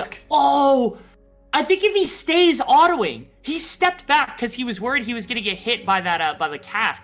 I think if he hadn't stepped back right there, he would have been fine because it wouldn't have launched him under tower, and he could have kept auto attacking, probably forced Nagia out of that play. That was, dang man. That I thought there was something weird about that little throw from Nagia. It looked like it was way too far back to hit him, and I was right. That one stutter step from Pun actually cost him his life. Well, so there you go. Nagia, the Mega Mind, just mind games Pun, gets the kill, and that's it's another small advantage for Team Wales. Right now, that's very much so. 100 gold in the lead, which means absolutely nothing. But with this pressure on the top side, with this pressure in the mid lane being pretty even, it should be the Rift Herald for the side of Cerberus pretty comfortably. No, he's actually going to back off as there's pressure onto Nagia. And this gives Killer Queen the access to make his way in and interrupt it. So, absolutely. Good pressure from the solo lanes of Wales.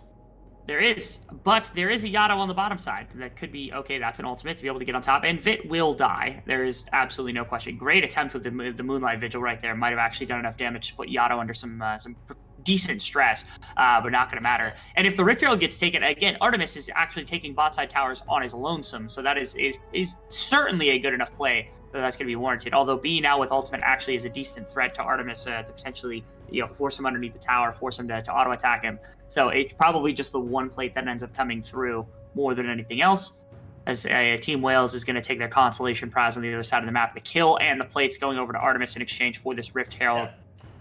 Is gonna, again, you could choose who it's gonna go into. You could choose whether or not the Rift Herald's gonna end up getting a lot more value by picking up multiple plates, by being something that forces down first tower. But ultimately, I think Wales would have preferred the immediate gold onto one of their main carries.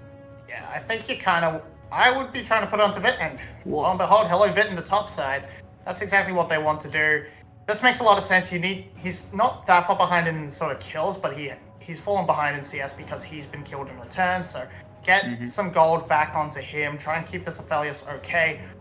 He's been pushing up. He's been collapsed on by the Talia. They've either not called it out properly or they've not respected it at all. Ooh.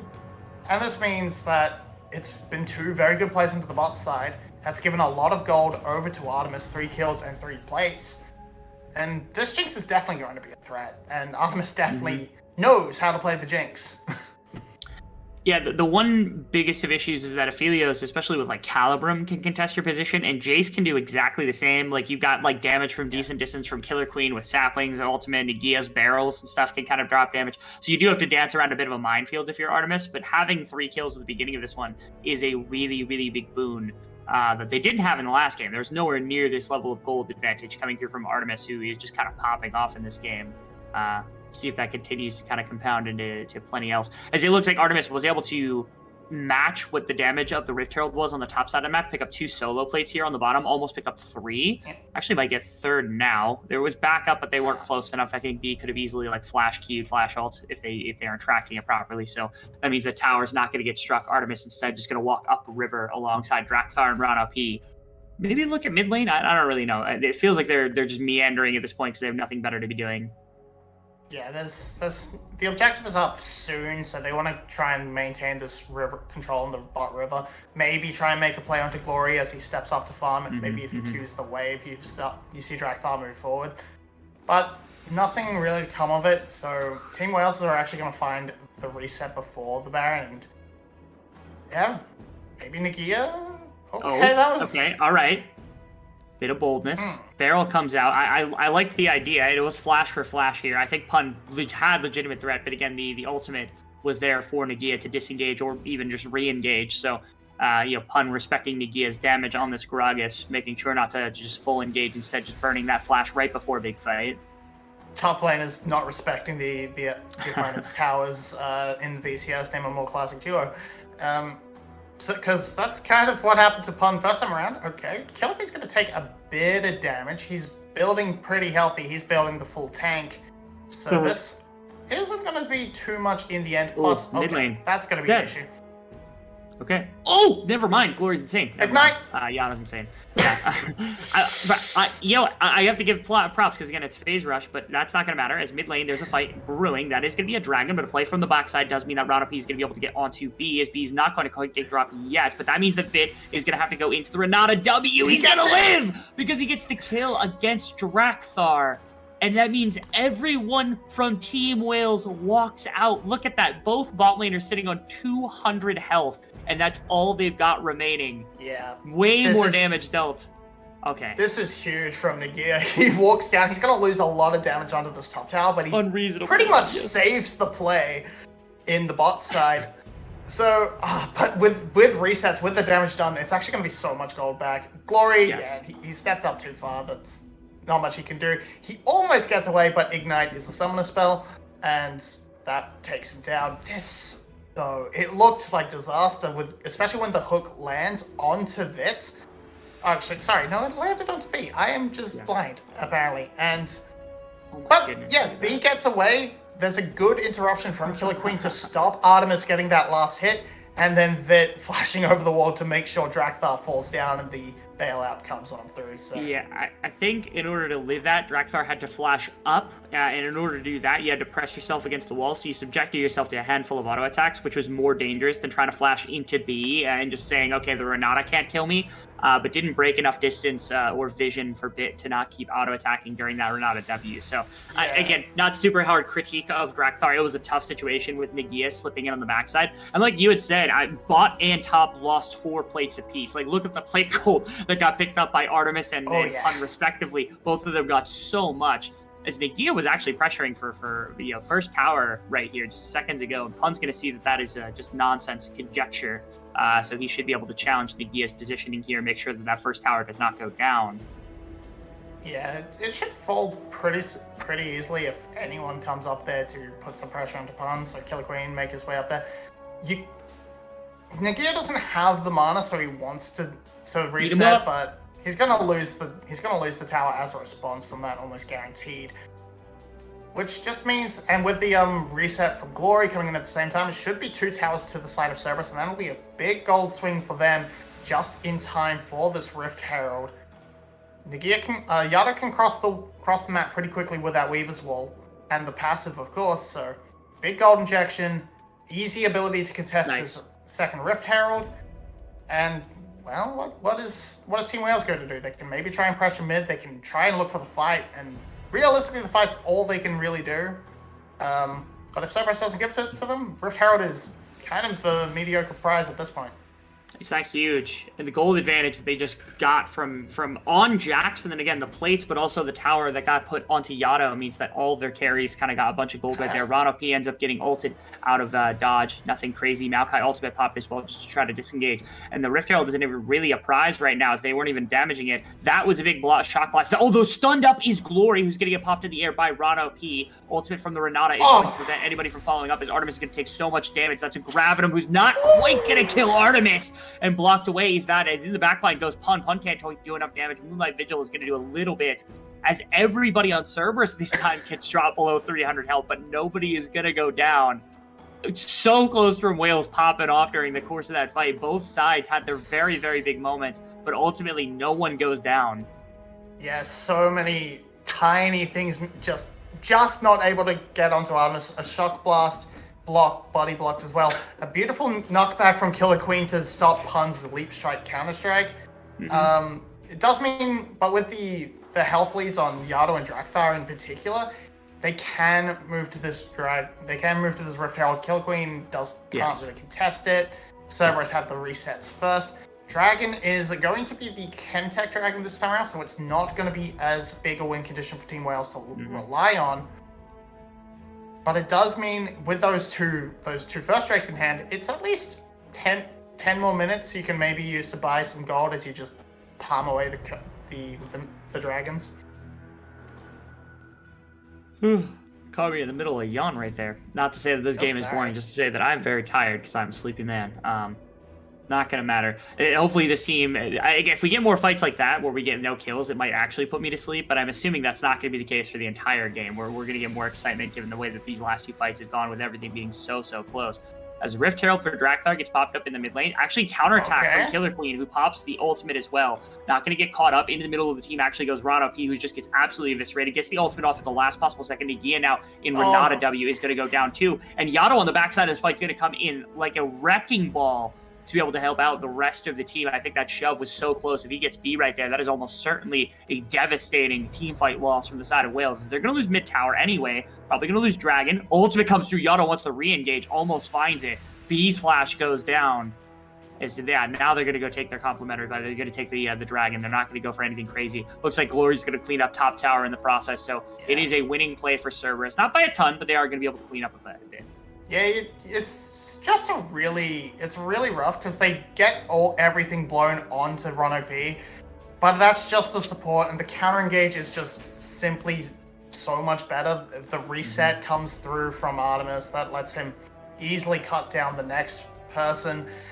And you have to actually get a priority target if you're Team Wales with the sort of comp you have. As the game goes on, Vit will be able to stand up and keep dishing out damage in the longer fights, but at this stage, you need to kill a priority target because Nagia is not tanky enough with just the Rod of Ages at 3 stacks. Killer Queen isn't really that tanky either with just the Radiant Virtue. Yeah, and you're Gragas, your Jace, they kind of have one rotation of spells at this point, so it needs to be Artemis, it needs to be Yato for you to even really have a chance. Rano P is just cannot be the call. I do like the combination of ultimates though, because again, the Maokai directly into the Gragas means that somebody gets picked off in fights basically no matter what if those two are combined properly. So I do have to give props because it was a pretty filthy combo that felt like it was unrespondable by Rano P. Rano P gets tagged by one. He's like, well, guess I'm dead. Guess there's nothing for me to do anymore. Oops. Oh me, oh my. That feels pretty bad. And then just unfortunately has to walk out of that pretty rough situation. So. That's something to consider for the future. That's something that you have to worry about. Glory's ramping up in damage too, so eventually, like the Shock Blasts are going to be able to drive people out of fights. The Renata Ultimate's also huge as this big kind of counter team fight tool, which got used the one time to pretty decent avail for the side of Team Wales. So they have counterplay with some of the ultimates. It feels like when the ultimates are down, maybe that's where the struggle is going to start to come in for this squad, as 3,000 gold lead for Cerberus here is commanded. Already looking towards the Baron, only just spawned seconds ago. Okay, Artemis, come on. What are we doing that for? Really? Like, why are we just damage check? Damage check. My autos do this much damage. Maybe that's the case. Okay, that's unlucky. Goes in for a while. W comes out. Yato actually blocks it off with an ice wall. So props to Yato just shutting the door on any sort of potential engage. Although I'm not sure Killer Queen really wanted that either. Pun back to top lane. Looking at Nagia. Nagia popped the ultimate already, so there was no way Pun doesn't want to go under tower, potentially get CC. Oh! Nagia. Yeah, thanking his lucky stars that he remembered there was a jinx in this game and that a rocket was coming out. I'm certain somebody saw it. It was probably Vit or it was B that was tracking that one on its own, but now with no Nagia around on the map, Pun just gets free push. Wouldn't be surprised to see him try to punish the Gragas a little bit further if he goes further up in the laning phase. The plus side for Nagia is he has a lot of sustain built into his kit with his passive. He has he still has flash where Pun does not. Pun used it earlier, but with Artemis here, that might get blown. Yeah. All right. Gale Force isn't going to tag and no positioning for the traps. Instead, they're just going to walk away. But that is Artemis on the bot side, and maybe this gives an angle for Team Wales. Actually, Vet's in no place to respond. He's recalling now for his Infinity Edge. Still playing hyper damage, doesn't want to go for the overheal Blood Shield, Bloodthirster quite yet. Feels safe with this Renata in pocket, I think. But against what Cerberus is putting out, I feel that should be coming in third, maybe. But that does then end up delaying your Lord Dominic's, and it might be a bit of a tough choice in itemization for Team Wales. It's for Vit specifically. Yeah. Now, I guess I'll talk to you about Artemis's build choice because Gale Force and Rapid Fire has had a ton of scrutiny being a no damage build, which is fair. But in a game like this, again, we talked about the range disadvantage where it's like Jinx does have rockets, but there are people that can contest even the rocket form when it comes to the enhanced range. Do you think it's the right choice to be going for Rapid Fire Cannon and Gale Force in this one? Or is it like Artemis dropped enough damage that it just doesn't matter? I've had it explained to me that the reason you tend to go this into Aphelios so you can try and match the push and out-push Aphelios and have priority over the mid lane. I still hate it because I think Rapid Fire is kind of mostly not actually very good. And the only reason it's bought at all is because it's so stupidly cheap compared to everything else, which kind of makes sense considering its power point to price point, but yeah, I don't think it's necessarily needed here. You get it's only one shot. It's only ever one shot, so I don't think it's really worth it. As a sort of I need range immediately against minions to force a push. Sure, that makes sense. You get the AoE splash damage. You start the push a little bit faster. But in a team fight, I don't think it has too much of an impact at all. The benefit, I would say, in a game like this, number one, the enhanced auto attack range means that you have a potential to get excited as the Jinx. Oh, actually, a great flank from Killer Queen, as you see it coming in from the back. Great ultimate from B as well, is going to deliver an auto attack that does damage enough to Pun. Nagia is going to go down, unfortunately, as once again, Yato catches on the opposite side of the fight. That was a disgusting combination, again, from Wales. They just don't find perfect pay dirt with it. Artemis is driven out of the fight completely, but Yato's still full health. Maybe hold the mid tower as a result of it, but goodness gracious, you can see the damage that can be done. Killer Queen has made such a beast on this. Underneath the tower now, Killer Queen gonna fall almost certainly. B's got the ultimate, but he can only use it on one person. And that's the take damage Leander he's gonna be able to do. Is Yato again in one of these fights is going completely insane. The Draktar's able to chase out a second one. Now Vit is completely forced out. I don't think they want you. Yato is gonna pop the ultimate and is gonna find enough red-white, and that's not a good situation, but Yato is gonna clean it up anyway. As there we go. You know what's better than red white? Bloody Saracen lifeline shield. That is insane. If it was Bloodthirster, I think he has that fight, but he doesn't. It doesn't happen, and they stick around. Glory gets picked once again by this Talia, and the collapse is instant. Pun's back alive. Artemis is back alive. That is just a free Baron. That is all she wrote. Well, I mean, it's not all she wrote just yet, but it's at least half a book. It's at least half of what she wrote. Oh my goodness, yeah, Glory took so much damage, and then again, the initial engagement was so good looking from the side of Cerber, or from the side of Team Wales. But look, again, Yato took basically no damage on the side of the fight. They're just not respecting the Talia damage, and it happens a couple of times here where they're just not ready for it. Artemis gets driven out. They say, "Oh yeah, we have this under lock very easily." But look at this. It's Nautilus and it's Sejuani, and there's a big damage dealer sitting right in front of you. The rocket's still available. This is disrespect from Team Wales. Yeah, they are going to be able to grab a bounty as we see that in the picture-in-picture, but this player from Vit, I actually do respect it, the attempt, but yeah, the Seraph's shield is just simply too strong, and Yato finishes off quickly. But you know, they pick up a dragon that gives them soul point. That might mean in future fights that extra damage can come on through and maybe help them clean up something, maybe lets them stay alive a little bit longer. Doesn't seem terribly likely though, as this Baron push is going to be pretty impossible to cut through with what you have. You don't have fantastic wave clear in an AoE. You need to work on extremely good angles on your Shock Blast to hit the backline minions. And just teleporting Pun in to push this next wave, and this should blow the gold lead completely open, and it's going to take a very, very well fought team fight from Team Wales to get it through, or a massive blunder from Cerberus. Yato's got a sexy ult angle here, but unfortunately doesn't need it because they back off, knowing that there is some potential pressure. If you're Team Wales, you're really banking on trying to make sure that the soul goes your way. The Chemtech soul is basically all that you've got.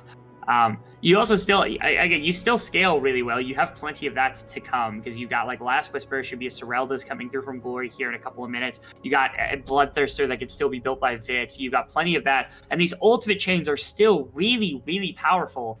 It's a problem that now you've fallen enough gold that it feels like team fights are really difficult unless you get this perfect combination of ultimates in from the side of Team Wales. And because of that, it's difficult to try to make a position on the map work in any capacity, just stalling for their opportunity to take a big fight in this game. Yeah. Now Pun's building the best item in the game, so he is unkillable right now. You cannot pick him off. Or he will be in just in a few moments when he finishes that Sonya's Hourglass. And yeah, as he said, it's just so hard for them to actually get through to anyone. Artemis is now building towards either a Bloodthirster or a GA in that fourth item. I would assume Bloodthirster. And that means more and more are your chances dwindling. You can only now really burst out Yato, but that's going to be really hard to execute on with the minefield that gets dropped down. It makes it hard to approach for Nagia to get a perfect angle and puts himself at risk. And without that sort of big wombo burst that takes out a target instantly, your composition kind of doesn't put it together, and especially when it trades 1-for-1, the reset mechanic for Jinx means she just gets stronger, and okay, Nagia's in trouble. Maybe. A little bit. Yeah, he gets trapped up, making sure there's no engagement coming through. I don't think Pop's ultimate, but that is an ultimate pop from Killer Queen, catches one. Drakthar also pops an ultimate on Nagia to make sure that there is no follow-up from the rest of the team, and so Team Wales kind of gets the door slammed in their face by both basically by everybody here on the side of Cerberus, who were able to make things work. As now they're pulling out, they don't have to worry. They're going to go back. They're going to spend their gold. They have 1 minute and 45 seconds until setup for this till the dragon spawns. So this is a perfect timer to go setting up on. Really enjoy this decision coming out from the side of Cerberus. 2 minutes until Baron as well. So they've got both big objectives. Probably the biggest turning point in the game that could come about here for the side of Wales, contesting for the soul and contesting for this Baron, are about to come up. The defining minutes of this game. Just about a minute away. So, Mobby, what do they do then? Like, which do they take? Which do they fight around? Like, what is your idea here for Team Whale? Like, what is their setup here? Baron. Baron? It has to be Baron. If you get caught at it, even if you get the soul, but if you get caught at the team fight and lose, you probably just lose the game.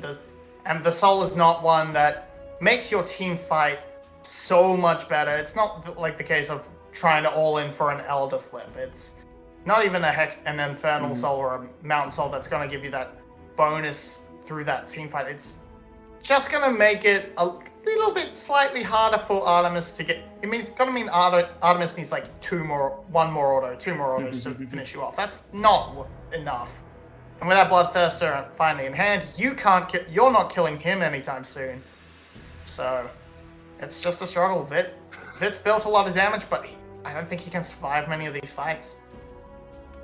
It's a weird place to be. 20 seconds until Dragon. And honestly, if you think about that on the side of Cerberus, like if your idea is, hey, Team Wales can't really beat us even with the soul point, and we can rush this to Elder Dragon, which we have control over, and we grab Baron and we do damage to the base, maybe they just don't even care about Dragon, honestly. They are posturing around it right now, and you can see that Team Wales is actually setting up pretty heavily on the top side of the map. Round OP is in a really, really rough position right now, kind of stuck in no man's land with Killer Queen, but, fortunately, they pass each other.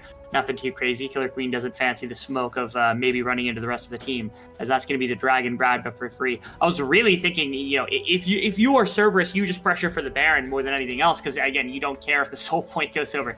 You're just trying to win the game. This Drakthar actually well predicted on B's flash and just barely misses it. That was a remarkably good toss. Yeah. Again, if you tag... Whew. But Yado as well, just trying to predict it, falls a little bit short, but it's pretty much the exact perfect angle. If he went anywhere differently, he was going to get caught, it felt like. So lucky B, gonna survive this time around. He's gonna be reset just fine.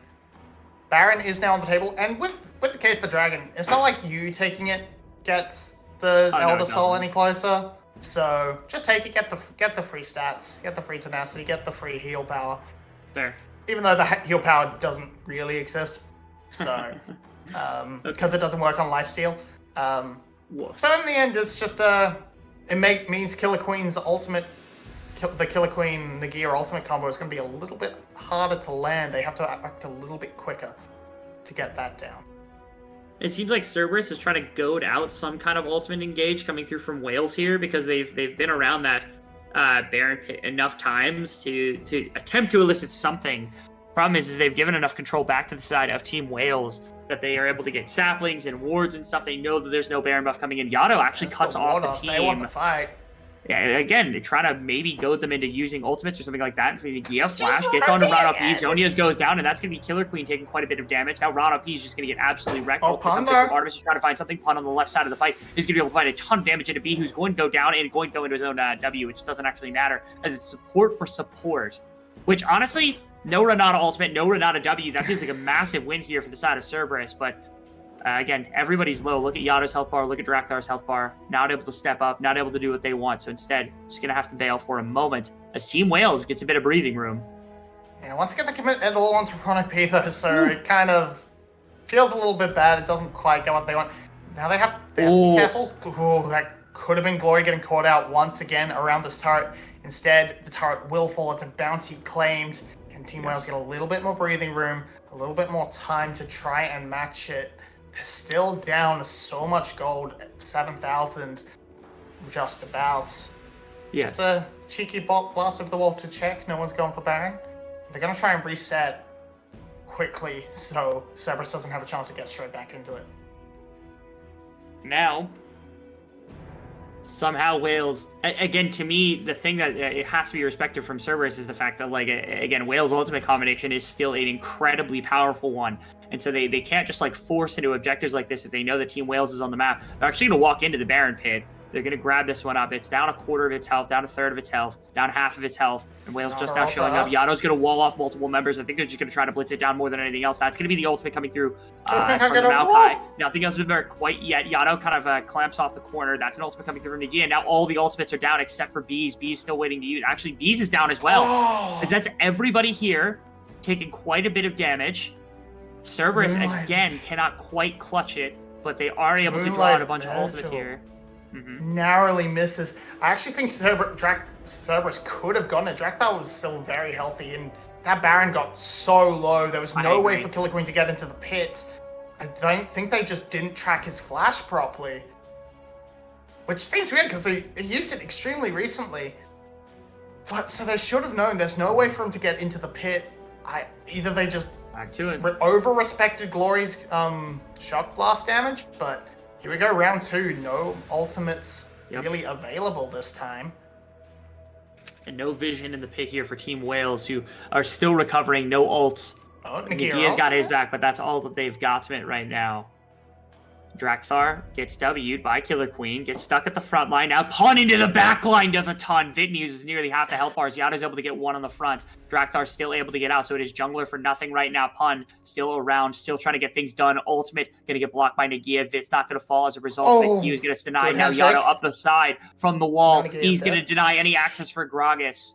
and that's a big win. Now Artemis goes forward. Gale Force tries to find something, flashes Q's, W's. He's going to get excited. He's going to bring down Vit. And just like that, Cerberus absorbs every teamfight ultimate in the book for Team Wales, and they walk out the other side as victors in this game, taking us to a 3-game series. Team Wales, such an ultimate reliant team. Okay, B's going to try and find it. Nah, it doesn't work. The tenacity is too much. Pun gets one order. Yes, I appreciate it very heavily, the attempt from B, because that could have been disastrous right now. Killer Queen trying to make heroics happen, but it just doesn't matter. As Cerberus walks away champions inside of this game, it takes us to a full 3 games, not willing to drop down to Wales. What an insane performance. Even with Wales being down so much gold, that ultimate combination was so terrifying to deal with. And yet yet Cerberus was able to outmaneuver it, outplay it, and did such a good job. And in the end, they this time around, they got exactly what they want. A fed Artemis, and he can do pretty much all the rest. The winning matchup in top lane was kind of just the cherry on top. Yardo being able to push Rome, constantly kill Vit, who is pushing up a bit too far when there's a Talia threat. It just meant that Artemis got fed early. That put Cerberus into a position they absolutely know how to win. They are so good when ahead.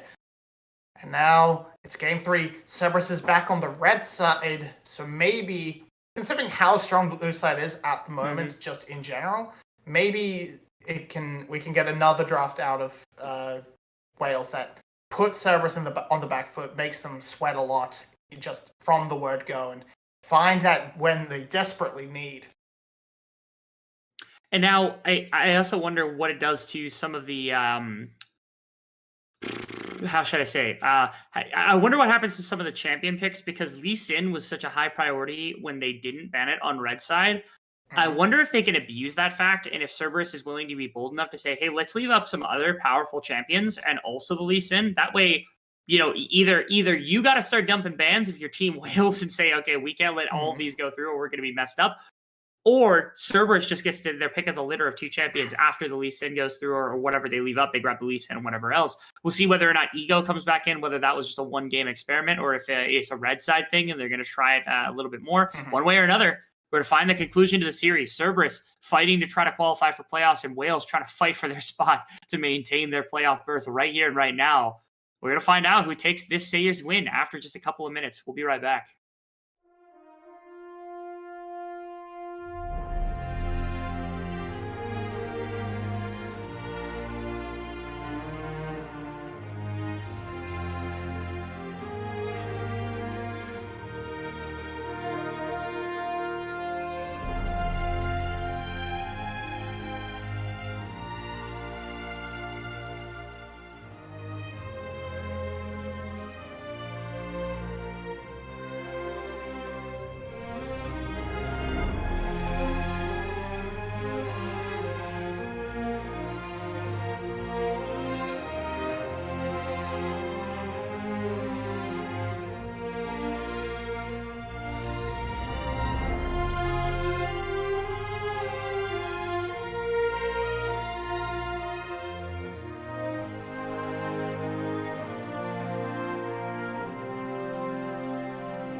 Welcome back, everybody, to our last game of the first series of our final day of week number 6 here in the VCS covered by the VCS English. Hey, I did it pretty well that time, Bobby. It's not too bad. There's a lot of words, and people sometimes listen to them.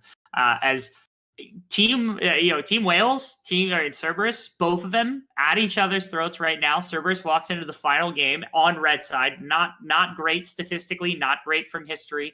Trying to prevent themselves from falling into a hole that otherwise would be a rough one. So didn't hear anything about Ego getting subbed back in, which is another big aspect of the game. So we're in for some exciting game number 3 action here.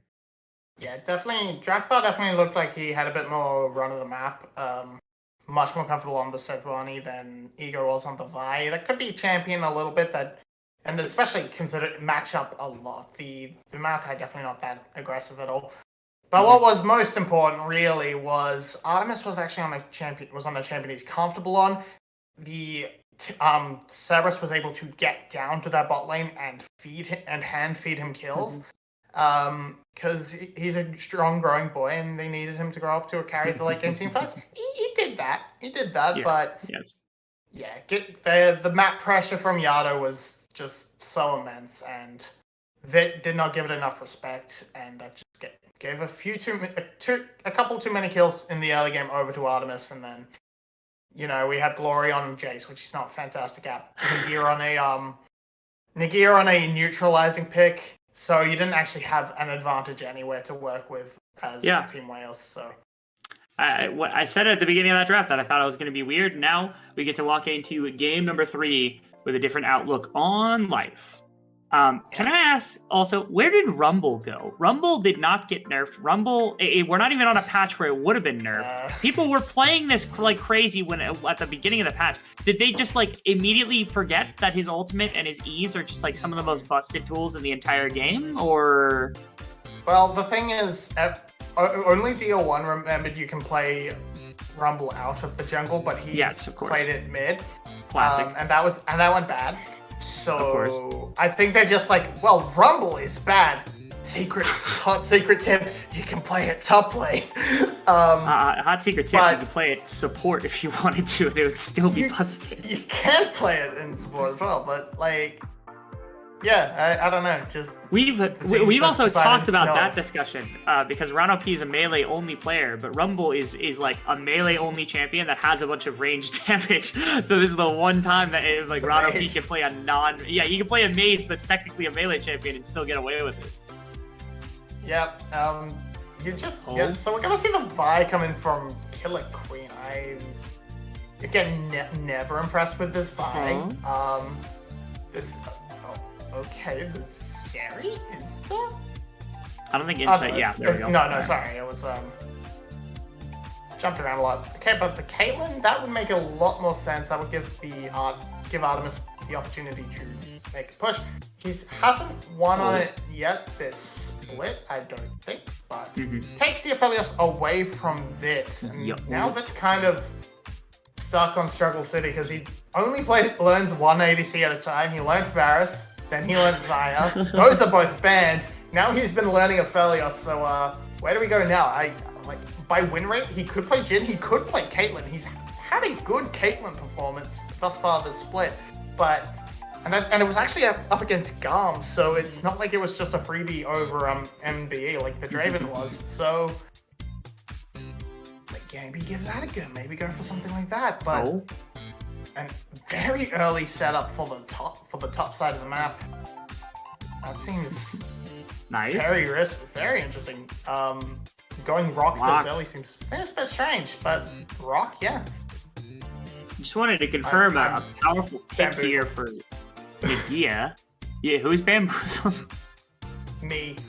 I don't know what's going on anymore. Why are we picking Vi? Why are we locking because we're picking a death ball, of course. We have a death ball composition coming in. Bobby, Killer Queen presses my apologies. Glory can build if it's going to be Annie mid lane, I would kind of prefer to see B take it, build Shirelias, and then just literally just ramp this Malphite right into the opposite, aggression. And then when the Malphite ultimate hits, you just throw Tibbers on top, and then you win the game. Wow. I don't know if that's going to be the case, because of course B can't play ranged champion. So, but I think B's actually played the Annie a couple of times. So, are you all right? You get attacked. B by the can cat? absolutely play ranged champions. He's a good Renata. He's a good. Has a pretty high win rate on Ashe. Are we in VCS? Can you tell me what VCS Can you tell me what the C stands for in VCS, Mommy? That is very much a Run OP. Look, Run OP is the embodiment of the Cow series. No. The VCS is the embodiment of Cow series. I'm mad. All right, look, but there better look. I'm just saying, with this dive setup, there better be a bloody Tom Kench ban, because that is Ron OP absolutely plays that. He might still. It's going to end up with a Thresh. Okay, so he's going to go Tom Kench on 4, pretty much guaranteed.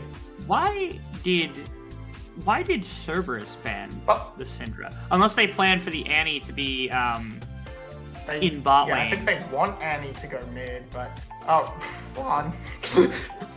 Okay. Ron. we love that. We love that a lot. Unless this is the Dark Tech Nautilus mid lane that we've seen out of like the likes of Caps and solo queue and such. I don't know anymore. What's going on? I'm not in love. Cerberus is really leaning into the. From here? Let's see Artemis carry. 3 tanks. Okay. I mean, okay, that's a little better. I like that a little bit more. Okay. I would have actually not hated Vayne in this situation either. It feels like there's not too much that they could do. Like, they've got Orin ultimate, they've got, like, Nautilus ultimate, but, like, I wouldn't be that terrified of Nautilus ultimate if I'm Vayne. That's, like, the one thing that they had in that circumstance. Especially when you're dealing with Annie, and you're dealing with Malphite, and you're dealing with Vi. Like, there's a million things to focus on other than Vayne. So it feels like that could have been an option here for Vayne. They don't go for it. Instead, okay, now I'm a little confused because it's not going to be the Annie support, which means the Syndra would have been a great pick to grab for Yato here. Would have been an amazing pick to grab for Yato into a team like this, giving them another really late game option to kind of handle with the rest of the team fight. And now you've got a ridiculous amount of forcing power. So what do you grab now as Tom Kench? Was it? That's not Tom Kench. Was that instant? That's locked. I think it's locked as well. Given the smile that was on Ron's face when it got picked, so. Well-placed miasma could completely stuff follow-up. If someone goes in and then miasma on top of the rest, they're like, oh, okay, we can't. So can Maokai ultimate. There are options for disengage. Ornn ultimate is another big one, and they have 2 really big consistent damage carries. Their one problem is that they don't have massive burst damage, so they can't explode somebody the way that you would want to. I guess Aphelios can technically do that if you go for an ultimate or something along those lines, but or if you go for more like high damage, like you said, Infinity Edge, second item or something like that, could be big here for the side of Cerberus. But they are slow, because they've got an Ornn that wants to scale, they got Aphelios that wants to scale, Cass is going to take 2 items before they really start doing damage. Like, it feels like this is really, really late game oriented from the side of Cerberus. Yeah, I mean... And they've kind of got the tools to get there, right? Like, I mean, they don't have a perfect, they don't have a great way to deny the burst necessarily. They have they have reasonable peel, but a lot of it is delayed, or needs a bit of terrain to knock people up to defend. Mm-hmm. He needs some time for the ram to arrive. You have Nautilus, which is okay, but Nautilus might accidentally get blown up in the CC in the AoE attack just on accident. Yes. So, I guess you can then spread. Make sure if Artemis and Yato never stand next to each other and give that opportunity, so one dies but the other one can carry. And then as you go late, you're going to have the Ornn items. You're going to have a pretty damn big front line that can try and do what it can to deal with Zeri, but as long as Zeri stays safe, I think the all-in from the rest of the map should do fantastic. And let's get on to the Rift for game number 3, final game of the series here, week number 6. Wales and Cerberus both vying for playoffs, both vying to stay relevant. It's a very, very hard thing to do inside of this league, because they're so close. So many teams are right there jockeying for position.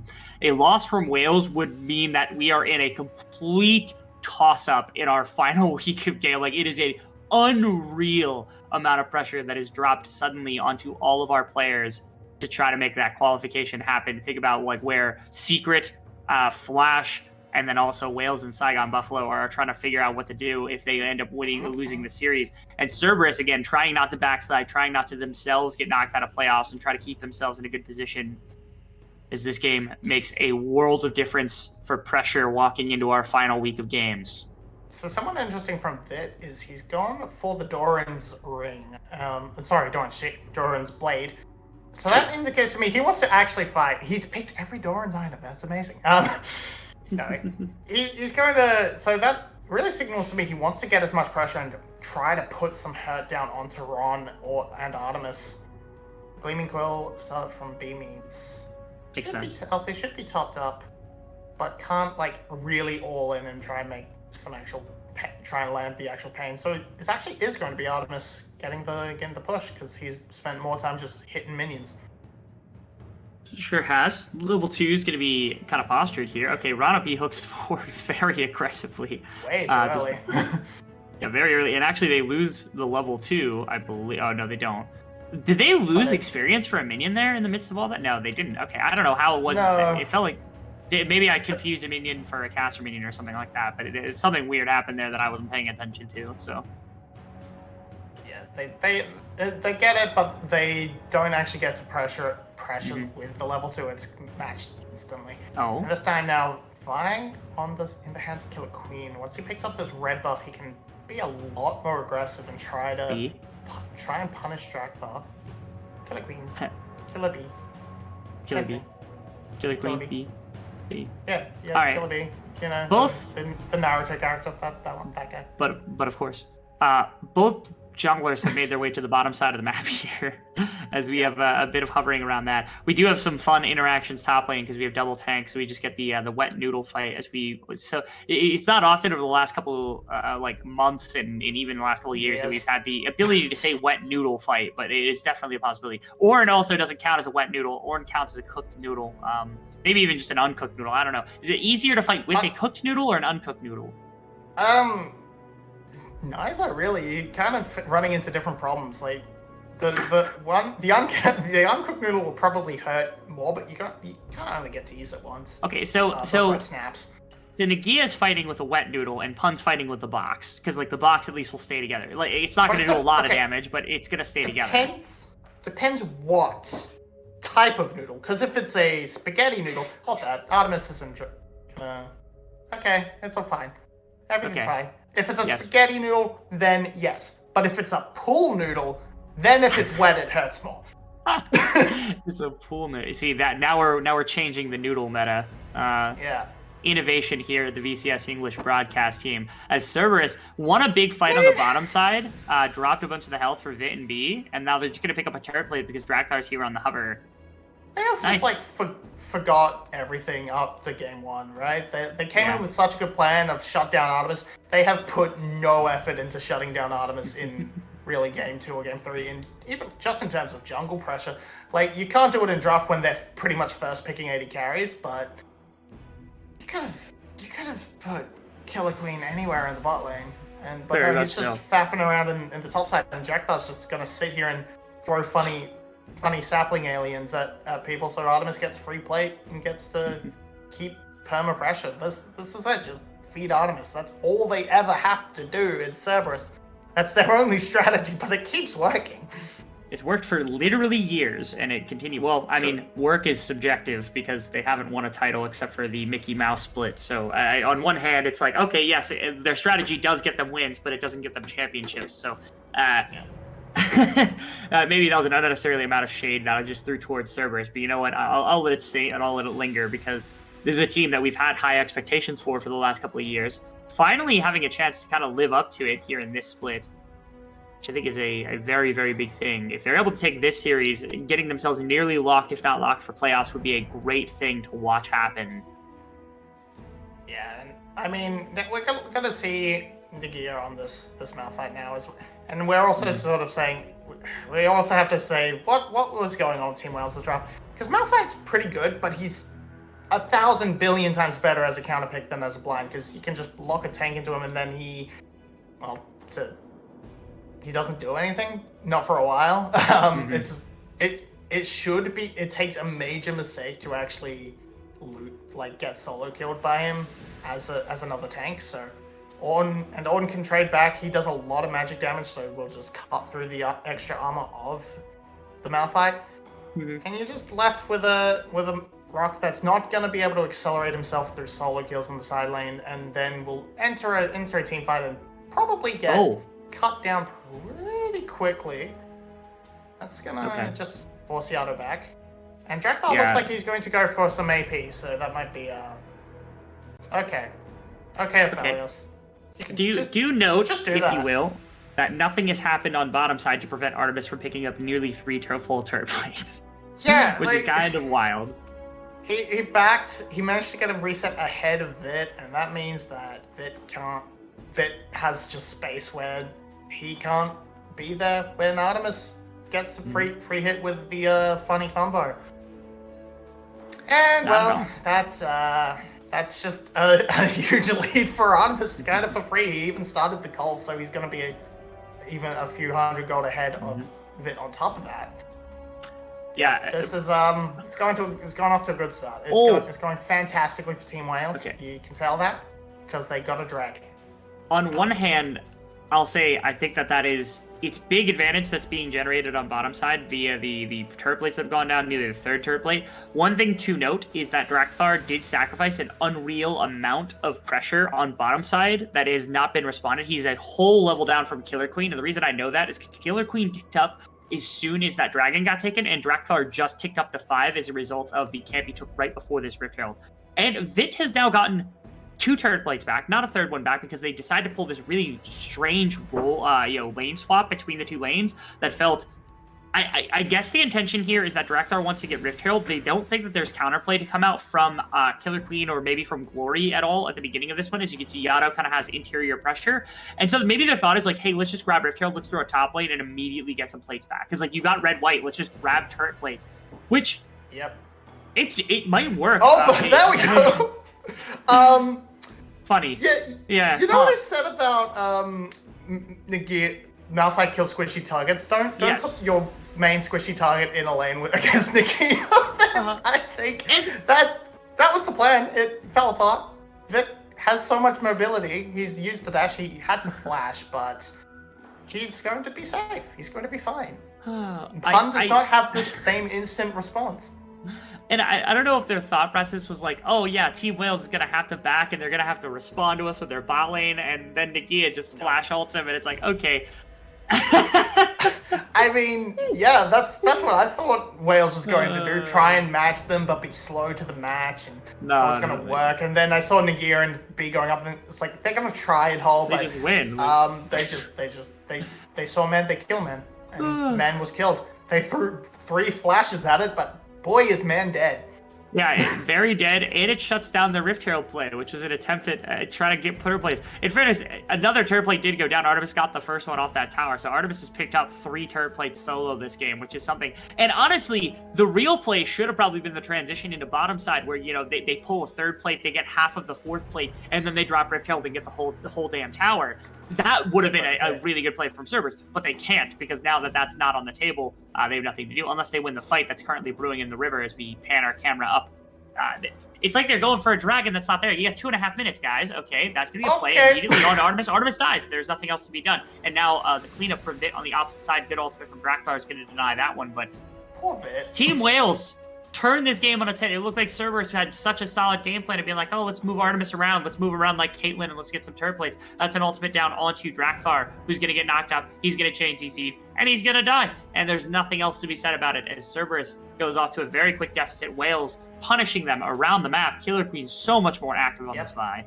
They just went and said, okay, death ball time. We're just gonna group up as 4, I suppose, and try and run at people. They have so much immediate burst that they just, when you see Nautilus, Drakthar, and Artemis, you're just like, okay, we only need to kill the Aphelios. What the hell are the other 2 going to do? Nothing. That's what they're gonna do. Yeah. Sweet Fanny Adams. Poor Vit. He tries to get involved, but he doesn't get anything. He gets to clean up a minion wave.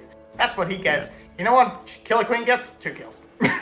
Yes, that's correct. And He's in the midst of all that, I think the real hero actually was Glory, because I think Artemis was ready for everything except for Glory flash ulting him with the anti-stun. Yeah. Was the one thing that was missing from Artemis's calculations of the equations of what was going on there. There we go, underneath the tower. A couple of turret plates going down.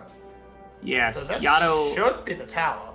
It should be. They might get it afterwards. This is a big potential play going through if Artemis is able to pick up first tower. Yeah, with the support of everybody, like, this is just going to be Artemis grabbing up the turret, which got the 3rd plate off the tower. Then the charge comes through and split the gold, but gets first tower gold completely of his own.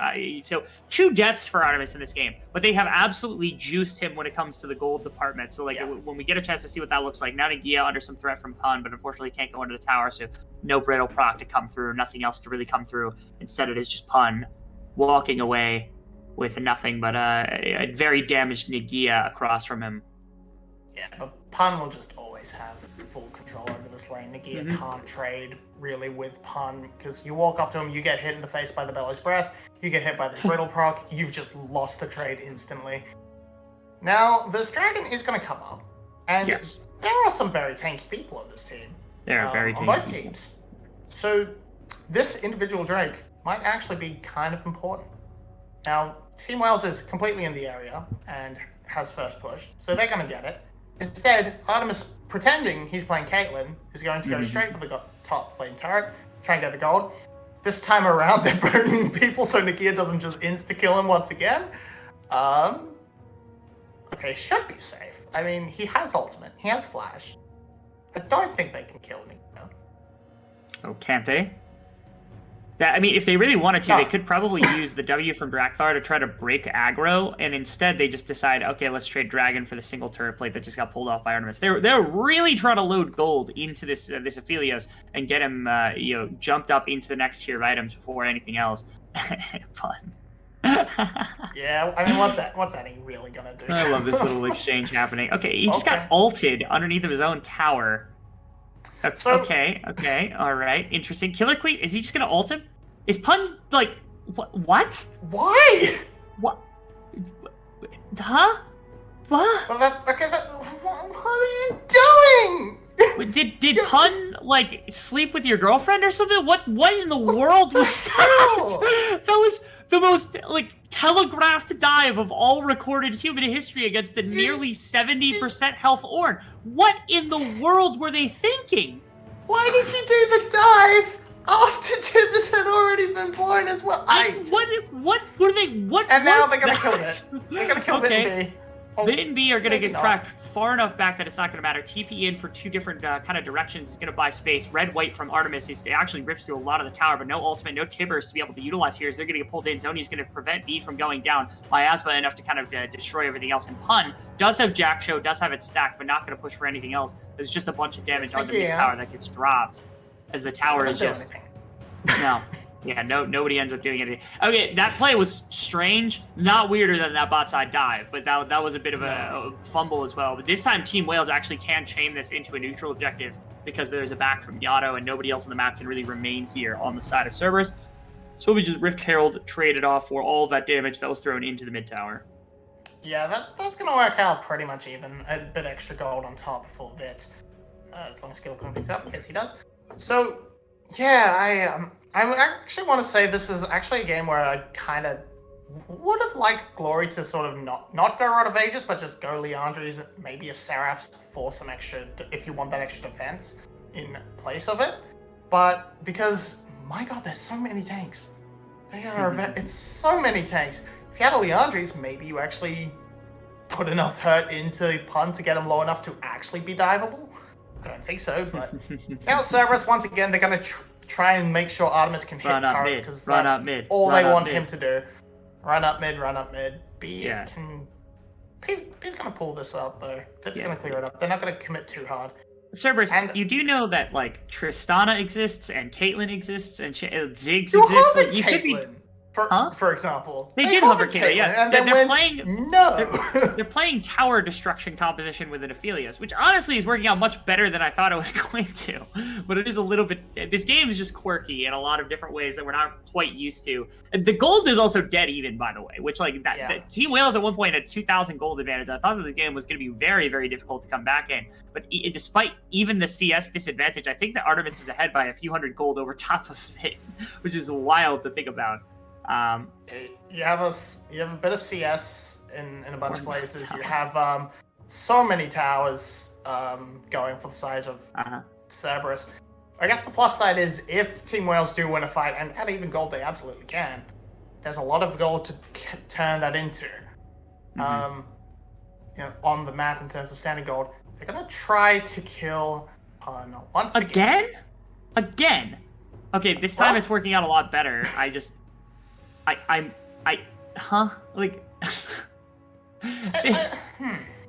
What did he do? I get that that's a punish and that's a kill coming through right there. They burnt both ultimates for it, and it's at the cost of mid tower. Like mid tower is just dead because of that play. Yeah, like Killer Queen went for that first dive and then just immediately had to get the kill back again. I suppose to be like, look, now that blunder is done, we can get back to the sort of domination we had before, and now there's another dragon on the field. This time it's a cloud. We've had a nice variety this series, but it has been, yeah. We are going to. It's gonna be. But yeah, once again, it's not a sort of dominate team. It's even this time, it's even less of a team fight soul. So it's not the great win condition for Team Wales to work with through this dragon stacking. The benefit of this is that you have you have a death ball and a not death ball, and both teams want that because the death ball wants to run at you faster, and the team without the death ball wants to not get run at very fast. So being faster just makes them relationally fast. If they do get it, it means Zeri pops ult and can catch up to the the engage that leaves her so far behind. Rift Herald gets very little right there, and only just now Team Wales are kind of walking in. They do get the setup on the way out, but that wasn't a very long amount of time that they had. And actually, they're just walking up mid lane. There's no way to pressure. They might just give Cloud Dragon, which is of interest because Wales is at 2 dragons. They're going to be at 3 dragons. And Yano just kind of wants to shot swap and stop it. Again, Cerberus is so focused on these towers that they just do not care about anything else on the map, it feels like right now.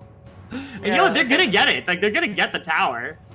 Gonna get top because they've committed all 5 people to it. Which, yeah, fair enough. That's a tower. That is gold. It's a decent amount of gold, too. So the gold lead only grows. It grows and grows and grows. But they might have just given up mid tower. Oh, the wave isn't quite there. Killer Queen. It's Pun. So they're not gonna dive Pun again. No. Come on, man. Like, what in the world is going on? All right. They at least get the tower for their troubles, but I was really worried they were just gonna get killed. Yeah, luckily it was only Drakthar in the response to sort of back up Pun, so no real damage to follow up. I guess this time, if they had the opportunity, Killer Queen would have had someone who benefits from the Black Cleaver with him, with Vitz in there. But it's a tower trade. It's an extra dragon. It's gold positive for Cerberus, but a bit more pressure for Team Wales to work around with. So we're gonna have to see if they can utilize that as the game progresses. Fight for Wolves begins. Fit wins because Killer Queen didn't actually want to fight for Wolves. This has been such a weird game from Cerberus for me, where it's just like Pun is getting dove randomly. They're going exclusively for towers. They're not fighting for neutral objectives. They really are just fighting, like jockeying for like gold position in this game. And I'm so, like I said, I've never seen Cerberus play like this. I don't think I've ever really seen another team play like this before. I don't know. Yeah, I haven't seen it since like sort of before Sightstone, like since Sightstone removal, where it's like, okay, you don't actually have to get a kill at all ever if you don't actually want to. I can remember. This time around, they might as well be playing pacifist demolitions. The tower kill wasn't the one kill they have wasn't actually even a kill really. It was Pun just watching as the tower killed Killer Queen on top of it. So I count. That still counts. Pacifist run still ongoing for Cerberus. Way back in the day when I was like first like really getting into like professional League of Legends, there's a team called Energy that like was playing in like 2016 LCS, and there was a game that they played like 25 minutes and there were no kills. The first blood was at 25 minutes. It was the latest first blood I'd ever seen in my entire life, and I was just like absolutely awestruck by it. Man, what did LCK get up to the split? They had like a 40-minute game before first blood happened. That's your average everyday LCK week. It's just LCK League of Legends. Man, LCK is it's fun. It's fun. They've gotten a lot better, but every so often they just have those literally can't kill games, and you're just like, LCK. This is the equivalent of an LCK game right here. Look at this. It's 21 minutes with 5 kills, Mobby. That's like 1 every 4 minutes. This is not the union mandated like 2 kills every minute. Okay, like this is not all right. The Death Rush isn't going to work against Cerberus. You guys realize that? They can send Pun in, they can send Drakthar, and they can send Ron in. They're not going to send the 2 people that you want to actually burst in. For a moment there, I was actually highly convinced they were going to flash engage Pun. I was like, what did Pun do to you? Seriously, guys, like we're joking. I mean, I can understand why Nagia might have issues after that Jax game, but like, Perhaps. Nagia hasn't been involved. It's been Killer Queen. Killer Queen just has it out for the guy. Anyway, yeah. Looking at how everything else has turned out in this game, we have a minute until the Dragon. The Baron buff is going to be available. It is a decently fast Baron if Yado and Artemis are on it, which is why right now Cerberus are actually kind of walking at it, getting some setup, getting something else. Drakthar starts it. That is a bit wild. Green-white does mean that Artemis can stay in very defensive positioning. They do need the damage from Yado to really spike this ahead. Killer Queen's just showing up, and now everybody on the side of Wales is noticing. They were going towards Dragon. The ultimate's coming through to make sure that they are just kind of pinched off. That's going to be the Baron taken. Now the fight afterwards, what are they going to be able to get? Pun leaves. Runofi is going to be the sacrificial lamb. Let's see if Pun can actually get out, because I don't think that's going to be the case. It's going to be really, really tough. As Pun, looking for something, flashes over B and gets out. Okay, so they keep 4 up. Now Cloud Soul's going to be on the docket here. As Cerberus was able to back with a couple of members and get something in return. It's a question. They burnt so much of their team fighting ultimates. They have Artemises and they have Yados to try to fight back at this Dragon. I don't think they care too much. Again, they wouldn't have taken that Baron if they cared about the soul point going over to the side of Wales. And they lose only 1 member, which is beneficial. But again, it's such... You know what it is? You know what it is, Bobby? They prioritize the Baron so they can push more towers. That's gotta be it. Like they were just so addicted to tower taking. Yeah, like honestly, they just. I mean, Team Wales just absolutely caught sleeping, not really respecting the damage of this this composition onto the neutrals. Like Cerberus just walked at it and it died very quickly. Then Team Wales was all over the map. They pretty much spread out in a 5-point start for no reason, and they tried to collapse. They didn't get there in time. They didn't even try to commit to killing Yado or Artemis. So towers will be pushed. At this point, it's by Team Wales, though. Do you have enough chess experience to make some of the classic VCS chess references? Because we are the Vietnamese chess series when it comes to the VCS English broadcast. Castle. Okay, okay. I've watched the Queen's Gambit. That's about the best I've got. Google en passant. That's so the reference I'm going to make here is that basically Cerberus has traded all of their pieces. So they just said, okay, bishop for bishop, knight for knight, queen for queen, rooks for rooks, and they're just like taking an endgame. That's what they've done here, which you don't always do. You usually don't do that just like right off the riff. You don't just say, let's just trade into an endgame and see who wins. And that's kind of like, it feels like a coin flip. Cerberus is just like, we'll take our 1,500 gold lead and we will simply beat you in team fights later in the game. Deep flank and honestly, from Nagia. It is a very deep flank, and also on the wrong side of the map. Because Cerberus can always kite up instead of down. Cerberus is also getting Artemis. A bit of vision. Okay, okay. Can Nagia find Artemis? Because Killer Queen is getting knocked out. She's going to get CC'd. Glory actually kind of gets wrecked, and nobody's touched Artemis, who's in the back line, just kind of delivering damage into everybody. Drakthar goes down, blocks of low health bars. He's the only one remaining. He doesn't have the ability to step up. Nobody's able to give him the space. As Artemis he fired a bunch of damage and was able to get it, but they just don't have the ability to clean off any additional kills. As Team Wales wins a massive team fight and is going to be able to push down, bear down on mid tower.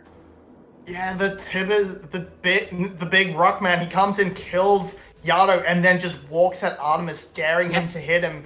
And I mean, Artemis hit him, but Nikki was just like, okay, I don't care, I don't care, I don't care. Watch this. I literally do not care. Look how clustered this is. And look at the Annie stun. Annie got 3 there. Nikia so didn't even have to worry about it. It was so good. Also, but yeah, we saw Pun and Drakthar both dive in to kill Glory after Glory got hit by the petrifying gaze. Okay. But you needed to peel for your carries. That was the point of this team comp, and you just left Yado to die. You left Artemis to get walked at menacingly, and it's a kill. It's a tower. It's a bunch of kills and a tower. Team Wales is fine. They're happy. They're now actually in the lead. That was also the hardest 1v9 angle for Artemis in the world, because he's sitting with a bunch of low members. Everybody was below half health on the side of Team Wales, and he had Severum Infernum. Onslaught Infernum is like, that is literally, I'm spinning with a flamethrower, killing everybody around me in a zombie apocalypse levels of I'm putting out teamfight damage, and he couldn't do it. He couldn't stand forward in the fight enough to get kills. If he's Jinx right there and he kills one person, he kills the entire team. Like, he goes absolutely insane. They just weren't able to level it up. As Rano P, okay, good hook from Rano P.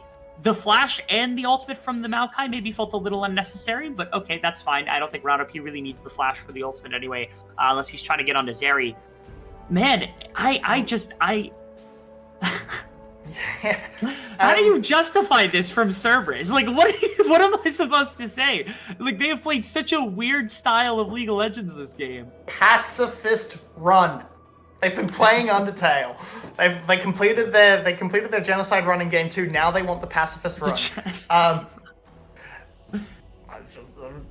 just saying how it is. But now it's kind of a bit of a trouble for Team Wales. They have to sort of deal with this split map of the Pun v9. Not so much the towers, not so much Pun, who once again he wants the towers. Guess who's on the way to defend it first too. Guess who's on the way to defend it? It's Killer Queen. He says no split pushing allowed. Get off my map, Pun. You're not allowed to be here.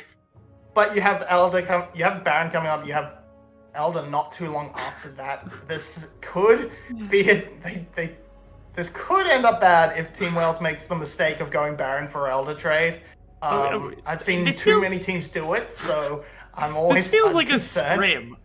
This feels like a scrim where Cerberus is just like, let's practice late game. Let's practice 30-minute gameplay where we're down in gold. Like, it's such a weird environment that we have created in this game. The vibes are not on in this one. I do not enjoy the vibes of the game that Cerberus is putting out so far. And at least, I mean, for Cerberus, they're getting closer and closer to the point where it's Team Wales shouldn't be able to burst them. There's now getting a third health item for Yado. There's a Bloodthirster shield now for Artemis, and with the Severum on top, he just has an extra health bar. There is a Baron spawn. They can start it up, but if I'm Cerberus, there's not quite enough time for you to just abandon it and leave. Okay. Start Drakthar also pops forward, as that's going to be a decent amount. Wow, that's a lot of damage on Glory, as that's going to be the start. Ultimate into the backline is going to do nothing. Double dive, and they didn't even crack the Bloodthirster shield. Cerberus has to use the Severum to try to get something he cannot. In the backline, he's trying to get something. There's no damage left here from the side of Cerberus, as Yado and Artemis are pushed out the other side of the fight. It looked okay from Cerberus to start with, but as soon as the dive onto Artemis happened, nothing else to be done. Although I don't know that Team Wales feels confident enough, especially with Pun in the area.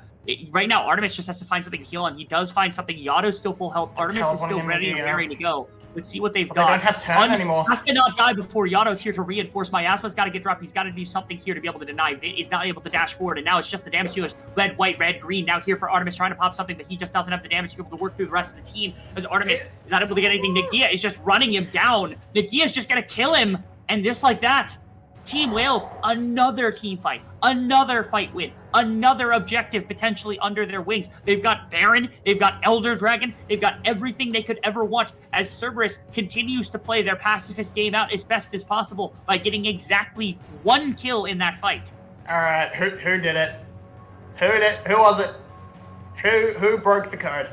I want to know. I need to know. I think it was actually Pun. It might have been Pun, but honestly, everybody dumped so many ultimates into Glory, it was kind of ridiculous. Yeah, that's true. Glory fell pretty quickly, so could have been anyone. Now Elder has been taken, and they're gonna be able to turn that into a Baron, and we're just gonna see so much into Glory. But he gets a 2-man Tibbers off just before he dies, which means he does a lot. It's Ronobi. It's Ronobi. Look at the aggro of Tibbers. He wanted Ronobi bad. He killed Ronobi. Actually, and now he's just trying to hit Pun best he can. Goodbye, Tibbers. Anyway, but yeah, Rock was good into stopping Yado. Was good. And Aphelios. Then he comes back.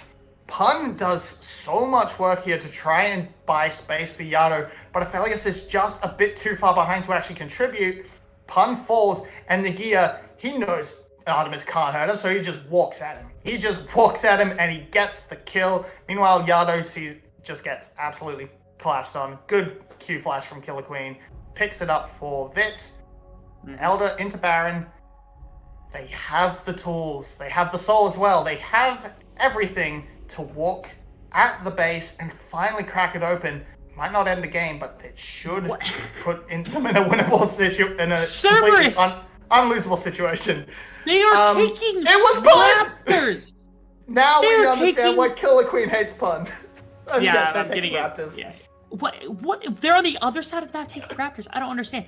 Not to mention, again, there's no Lord Doms coming in anytime soon for Artemis here, which means that it's going to be nigh impossible to kill Nagia inside of this game. Honestly, if I were him, I would pump that anathemas onto Yado, because I don't think that Artemis has the damage to kill him in any capacity at all. 1 minute of unadulterated pushing here coming out from Team Wales. They've got waves in mid and wave in or top. It's in top, not quite in mid yet. Okay, Pun's trying to clear the wave to the best of his ability. They gotta live a very tough situation as Nagia could just ult any member. Pun on the front line is gonna take a bunch of damage to start with. Drakthlar's gonna push them off with the ultimate. That's 30 seconds. They got one more wave of doing this. Can Cerberus live to fight another day? Double cannons, pumping down damage onto this tower. Any amount of forcing here from the side of Wales would be lethal because of this soul that is coming out. Respect from Team Wales being given. They're now underneath the tower. They're now going for the engagement. Miasma is going to slow them down just a little bit as they've only got 10 seconds left on the Elder Dragon. Cerberus trying to weather the storm just a little bit more. A dive into the backline. That's an ultimate coming through on Yado. Damage coming out from the backline as Artemis is finally able to hit some of the members of this team. Artemis almost gets dropped immediately. He's not going to fall down. The Dragon finally drops off, but it just doesn't matter. Two members have gone down. And that is not going to matter. That is going to be them ditching everything as Cerberus falls in a 3-game series. Wales with a massive victory here to confirm themselves a much better position walking into our final week of games for playoffs. They needed this win so badly. They needed this win or the one against Buffalo to not 100% confirm it, but with strength of schedule, if everything goes as planned, you'd imagine that matchup, that strength of schedule SGP has against GARM will bite them in the end, whereas Secret and Flash should fall to the side of Wales pretty easily, according to schedule, like paper and rankings. But that was confusing, to say the least, from the side of Cerberus. They contested like one fight, 2 fights maybe, and it didn't happen. It didn't come together. It looked pretty good at the start because they were getting so much gold from these turrets plays, but then they didn't actually try to turn those plates into an advantage anywhere else. They just kept trying to hit turrets. They got one Baron, and that ended up getting traded for the Soul. And I don't think that would have been a bad trade, but like, they didn't get much of the gold lead. I have exactly 0 interest in damage to champions this game. What I need to see is damage to structures. That's what I really would want to see in a game like this. Yeah, exactly. I don't understand. Again, Cerberus played in such a weird fashion. Also, it was a really rough game. You could see that, like, the Cassiopeia. I wanted to talk about it a little bit, that, like, the Annie is not an easy, like, champion for Cassiopeia to fight into, because it's like, okay, she just drops Tibbers, and then what are you supposed to do? She's able to be inside of your range. And then, like, Vi is a diver, Malphite's a diver. Unless you're hitting the most filthy, degenerate ultimates of all time from Yado, then it's just never going to work out. And you could see that it showed itself in the damage, where like he was nearly lower than like Drakthlar in this particular case. So Cerberus, I don't know what they're doing. That felt like a really awkward game. Maybe they just were just completely out of it and they just had no idea what to do, but they felt a little bit lost as they fall now to 7-4 within distance now of Team Wales, who go up to 6-5.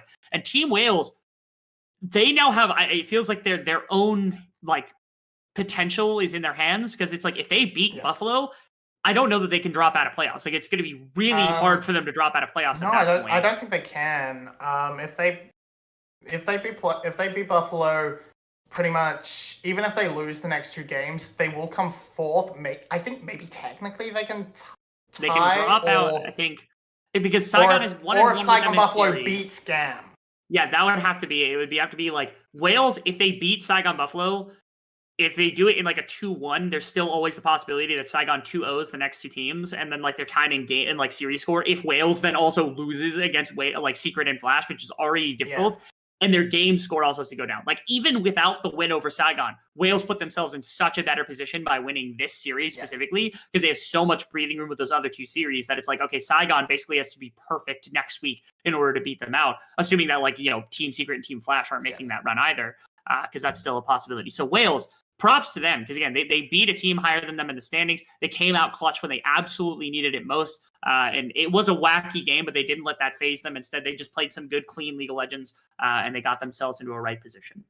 Yeah, and most importantly, like even in game 2, where we did see sort of Artemis having a huge impact over the side of Vit, it wasn't as straight up Artemis diffing Vit in that game as in lane and just beating him up as a player individually.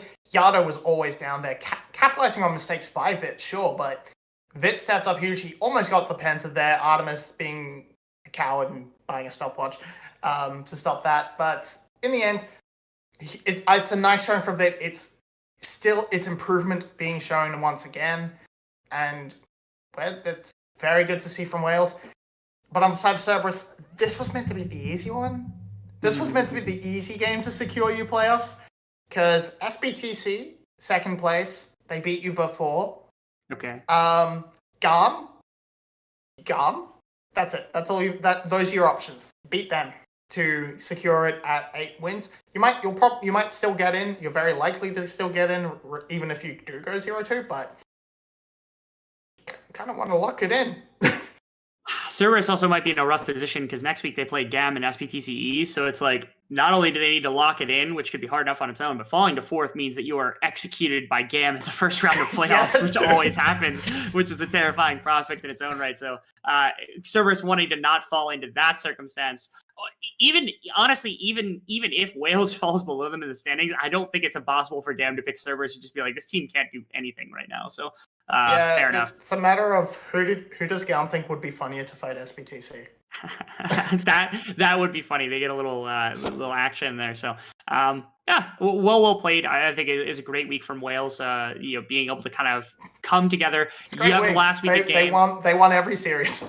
They did great. Yeah, they was undefeated this week in series play. So walking into the final week, they have to have a massive vote of confidence for themselves, getting ready for that playoff run, getting ready for everything else. As we're going to walk into our final series of the week here in week number 6, is Team Secret jockeying for any possibility of making a playoff run. Who's to say whether it's possible or not?